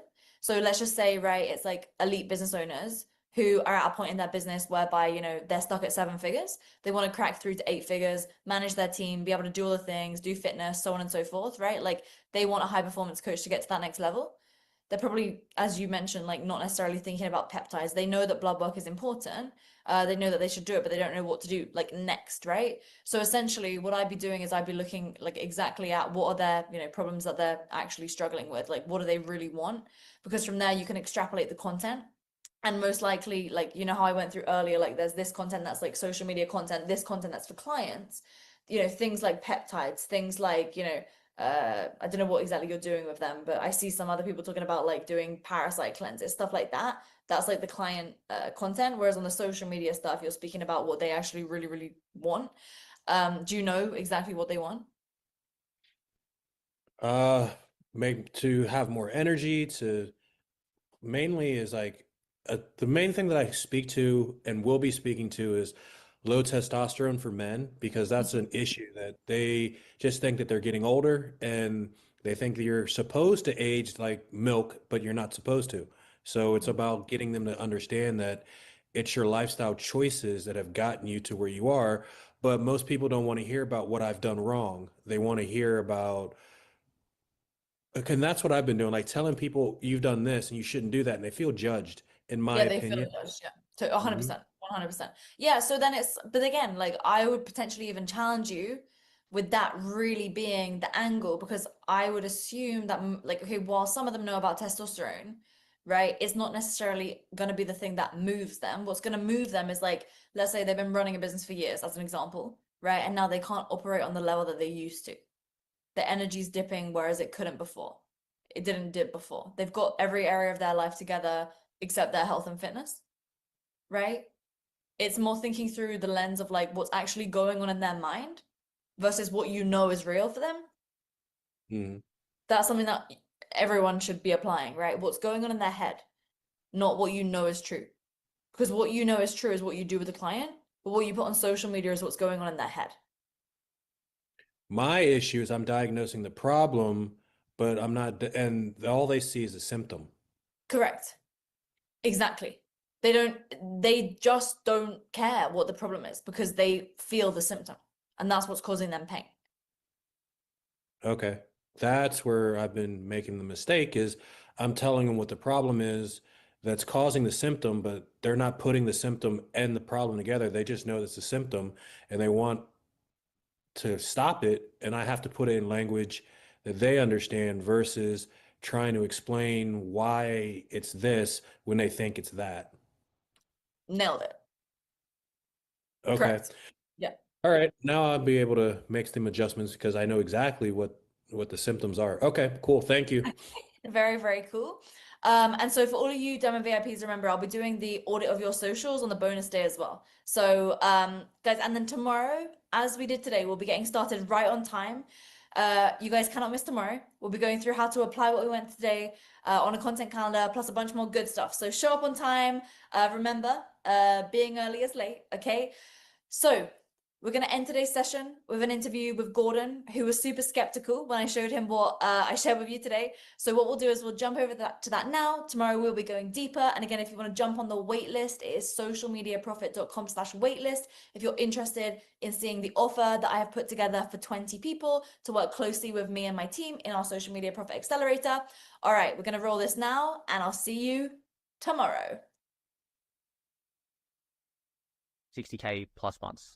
Now we've added another like lead generation stream for the personal training studio. My name's Gordon Jomini Vong. I have an actual like an in-person private personal training studio here in Melbourne. We offer a high ticket like one-on-one exclusive service where it's anywhere between $3,000 to $5,000. And then because we've been implementing scale systems to help out with the lead generation, and even me as a business owner with my own systems and saving time, now we're also, it's helped us get into a position where we're looking at other revenue streams as well. So just for example, like leveraging the success of the studio to, help other personal trainers with an online business model, which is definitely more leveraged as well. And then we're using scale systems to grow that, that side of the business too. I know like your audience is more kind of like with online businesses, but it actually, really helped with my in-person studio too. So just more qualified leads. I guess more around like as a business owner as well. I think, because sometimes it's not always about, obviously making big profits or whatever, but you kind of get lost into what you need to focus on. It's kind of really just structured and streamlined, like what I need to do like during the week. So I know what posts I need to do. And it's just really like simple, like I guess like a lot of the frameworks as well. It's a lot easier to understand rather than like I've been with other masterminds and you kind of like you do learn some like really good information, but it's a lot of effort to implement it as well. Whereas if like let's say yours, it's kind of like it's half copy paste, half implementing my stories. Noticed that it was working for the in-person stuff, so I might as well like, because we were pretty much just reliant on mainly like Google search ads or social media ads. Whereas if when we'll hop on the calls with prospects, they would be reading the carousel posts that that we were doing from scale systems, and like, oh, you were talking about this, is it, are you going to be able to help me with that? So I know for sure that they're coming through with with more of the organic content as well. So we're obviously, saving, like we could be saving like ad spend, but I figured, we might as well just keep that going and then also have an organic lead generation system too. That's so interesting. So when it comes to the ad spend side of things, given, it's always, we can either cut the spend a little bit based upon the additional results that we're getting from organic, or we can just keep the spend the same and generate more from the actual ads that we've already got running. So like when it comes down to speed to close, when a new prospect walks through the door, you mentioned they've been actually consuming through your organic content. So when you're actually getting on the phone with them or you're in person with them, having a sales convo with them, what's the like difference been before versus now? Oh yeah, it's definitely a lot easier because they're pretty much sold before even kind of like speaking to us. They've seen our content, and I think with scale systems it really helps because like we're doing all like top of funnel, middle of funnel, bottom of funnel content, and they're obviously really resonating with like the middle of funnel content where we're talking more about their pain points and utilizing previous conversations from consultations and our clients as well. So like for them, it kind of obviously sounds like when they're reading it, like, oh shit, this is me. And then the funny thing is we kind of get the same types of people that come into the studio, which is like the professionals, executives, the business owners, because that's who we talk to. Yeah. All about the brainwave inception, right? So yeah, exactly. Yeah, that's what it is. Yeah, it's fantastic because then they see the content and it's almost though they feel like you're reading their mind, because quite literally you are, because you're taking what other people just like them have said to you on sales calls, keeping a list and documentation of that. And then from there, you have a never ending list of content ideas to pull from. But I know you mentioned that you were running ads. So before you started working with us, relying on the ads, the Google search, Facebook meta ads, etc. So like what other things were you guys doing in order to generate leads, or was it just that? Like it was just that. I mean, like with personal training, because obviously we're really good at what we do. Like naturally, there's going to be like retention, referrals.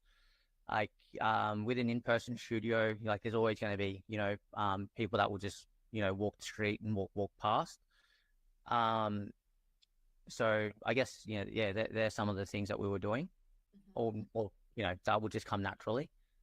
But this is more, something like you can kind of see like the more effort that you put into making the time to do these posts. Like I notice a difference. Like when there are weeks where I don't post as much, there's definitely like less engagement, like less conversations happening, and less leads. Okay.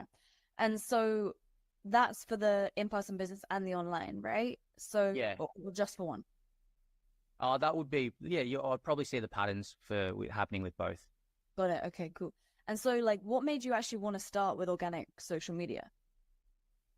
Oh, well, I think I just came across like one of your YouTube videos, an interview with someone, and it was just basically like an organic.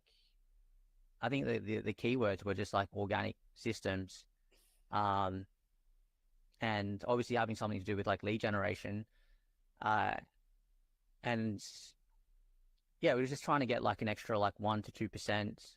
I think at that point in time, like I had been testing another like online business, and we were doing ads with that as well, and just the lead cost with running ads was getting a little bit too high. So you're just trying to get better. Okay, that's really interesting. And that's something that I'm seeing across the board right now, is that in the past you could get leads for super cheap and they'd be really great quality, but unfortunately we're not living in that age anymore. And as you alluded to earlier, when you do run ads with an organic strategy, people are so skeptical now that they do go and check out your organic stuff. Because I've done like a fair few, worked with other business coaches before, like, I'm always willing to give something like a go. Like, and I don't need 100% information, 100% certainty to kind of start something. If there's something that I feel like, oh shit, Lauren, she's doing something that like I haven't really tried before, and I want to kind of like know more about it. Well then, okay, well I'll maybe listen to a couple more of her podcasts, have a look at her content. And it was definitely something that I wasn't like doing. So click the link in your bio, because I literally just made a decision. I wanted to start working with you guys, and I wanted to book a call. And I was just really impressed with, I guess, some of the systems as well. So like, just for example, like I think when I booked a call, like I had to pay like a $100 deposit, and I was like, yeah, that's cool. Like that's really good. I knew that was going to be like quality. And then I couldn't, I had to book like 5 days later, or like 4 or 5 days later. And so I booked at the earliest time, and then like Noor like messaged me or sent me an email saying, thanks for booking in, blah, blah, blah. And then I just emailed her back saying, oh, look, can I just get started earlier? Can I hop on a call earlier? And she's like, no, we're booked out. We can't take any more calls. And then she just like sent me the details. And I'm like, all right, I want to get started. It's just, she basically just sent me a payment link, and I just did it. Yeah, so we basically have my way in to start earlier. Yeah, I love it. So we have like we rotate through testing, and of course we're always testing stuff all the time. Testing, do we do the $100, etc. And do we not? So back then we were in a season of doing that. Right now we're not. In the future we very may well be doing it. We ebb and flow depending upon our priority right now, because just like we tell everyone that we work with to operate with doing the scale assessment every 8 weeks, we do that ourselves too. So depending upon if we want more volume on sales calls with us or less, we'll add that back or not, right? So with that being said though, we also have it set up so that in that application form, we can really clearly tell if somebody has a serious level of intent of wanting to work with us. And so of course, that's why Noor would have seen that from you and had just told you, hey, let's just get started, which is pretty cool. But okay, so like you didn't really have any hesitations or anything, or was there anything in the back of your mind that you were a little conscious about when you started? No, not really. I mean, it was just more of like, okay, like I knew that there was like because you do talk about like your organic systems and your certain lead generation systems as part of your content. So I knew like, okay, like she's got something here. So I just wanted to like dive straight into it and learn it and then implement it, because like in business, like speed is everything. Like you doesn't need to be 100% perfect. You just want to kind of just get started with doing it. But the overall experience with like getting started with the the like induction call with Anthony and getting my personalized plan, like you know, jumping on the course, like having the course content. It was just kind of very like easy. It's just like an easy experience to, all right, like just tell me what to do, and then I'd go off and do it. So yeah, like I don't need to, you know, be like handheld or followed up on, you know, because there are other people in the group where, yeah, they're quite experienced business owners as well. And I know for sure that like I'm not sitting around, you know, watching a 1 hour like video. Like each call, each like recording, or, you know, or each section is very quite specific. You know, it only takes maybe like, you know, no more than, you know, 5 minutes to go through each particular like section. But not just that, like I think it's like even the documents that you guys have prepared is like crazy. Yeah, like there's a lot of attention to detail to the like if you like sometimes you don't even need to watch the videos. You can like the document is probably worth a lot more than the videos. Command F on that doc, get the info that you need and get implementing, right? That's what it's about, because we're here to drive results and not to, you know, necessarily sit around watching stuff all the time, because you can get lost in that. I see so many people who are hyper fixed on like listening to all the podcasts on like triple speed, 5 a day, you know, learning. And that's great. You know, don't get me wrong. I'm listening to a lot of podcasts myself, and I'm doing that while I'm in the gym, etc. And then when it comes down to the stuff I want to come back to implement, then that's where it's like, okay, let's spend 95% of the time implementing and just get that little nugget that we need in order to actually drive forward. And so with regards to like what you've been able to do now that you couldn't do before in your business, like what is that for you? Oh yeah, for me, it's just really streamlined like the content generation. So like, you know, with business, you know, in the beginning, like you're working on, let's say, delivery, like you're probably like just doing everything, but like as you get better, you start outsourcing. So part of like my main role at the moment is like just the marketing and the sales. So like with the marketing before joining Scale Systems, I was probably just kind of like, you know, all over the place. You know, what types of posts should I do? What types of like reels or videos are going to be the most effective? Whereas if like with Scale Systems, it's like here are the 5 posts that you need to do each week.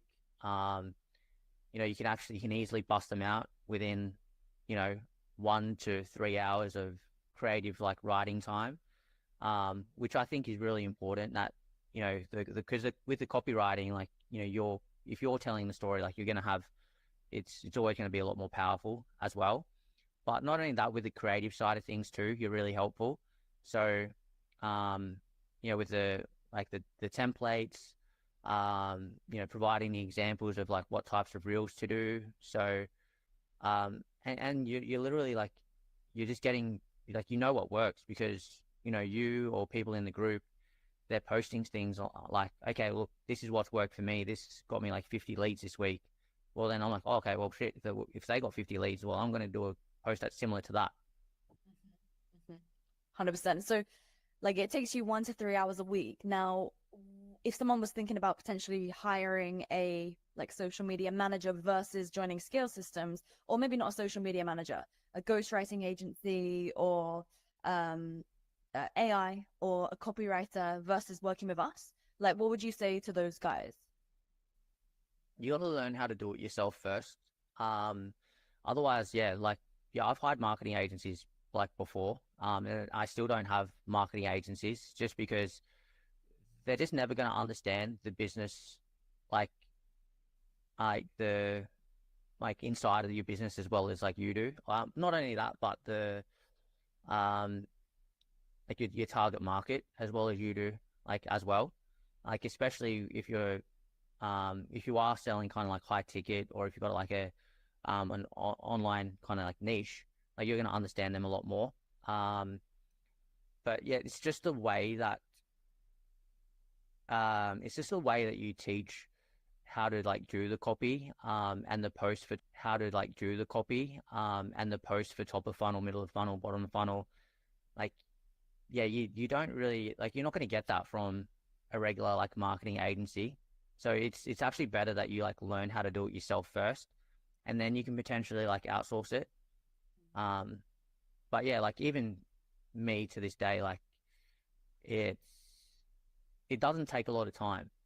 Like if you can't like invest, 1 to 2 hours of writing 5 posts per week to get 10 to 50 leads. I mean, fuck, man. Come on, you can do that. Yeah, because it's quite literally the lead tap of your business, right? Like I personally still do this to this day myself as well. Thankfully, I'm in a position now where I've got it down to maybe 40, 45 minutes. Have you seen the video where I write all the? Yeah, I don't know how you guys do that. Well, I'm like naturally lethargic. Like I'm naturally like lethargic and lazy. I'll take my time. Yeah, for sure. No, but again, it's repetitions, right? Like for me, it's more than 60,000 posts at this point when you look at all the different platforms. That's true. Stories, emails, every platform, crazy amounts of copy. As you said, once you've got it dialed in, then you can either bring somebody into the team to take care of it for you. Like I have someone who helps actually with the posting now and the editing of the visuals and that side of things. Also, like we work with tons of clients whereby they send their team in. For example, we have plenty of clients who have multi 7, even we have some 8-figure clients. And of course, the CEO is not necessarily the one who's coming in and writing the copy at that level of scale, unless they choose to, right? Some of them are just, they're product and operations CEOs, right? They're not interested in doing this. Whereas if it's a marketing and sales oriented CEO, then they are more interested in doing that. So with that in mind, then, like how much impact, you mentioned they're like 10 to 50 leads or so, but like how much impact revenue wise or lead flow wise do you expect this to have over the next 12 months for your businesses?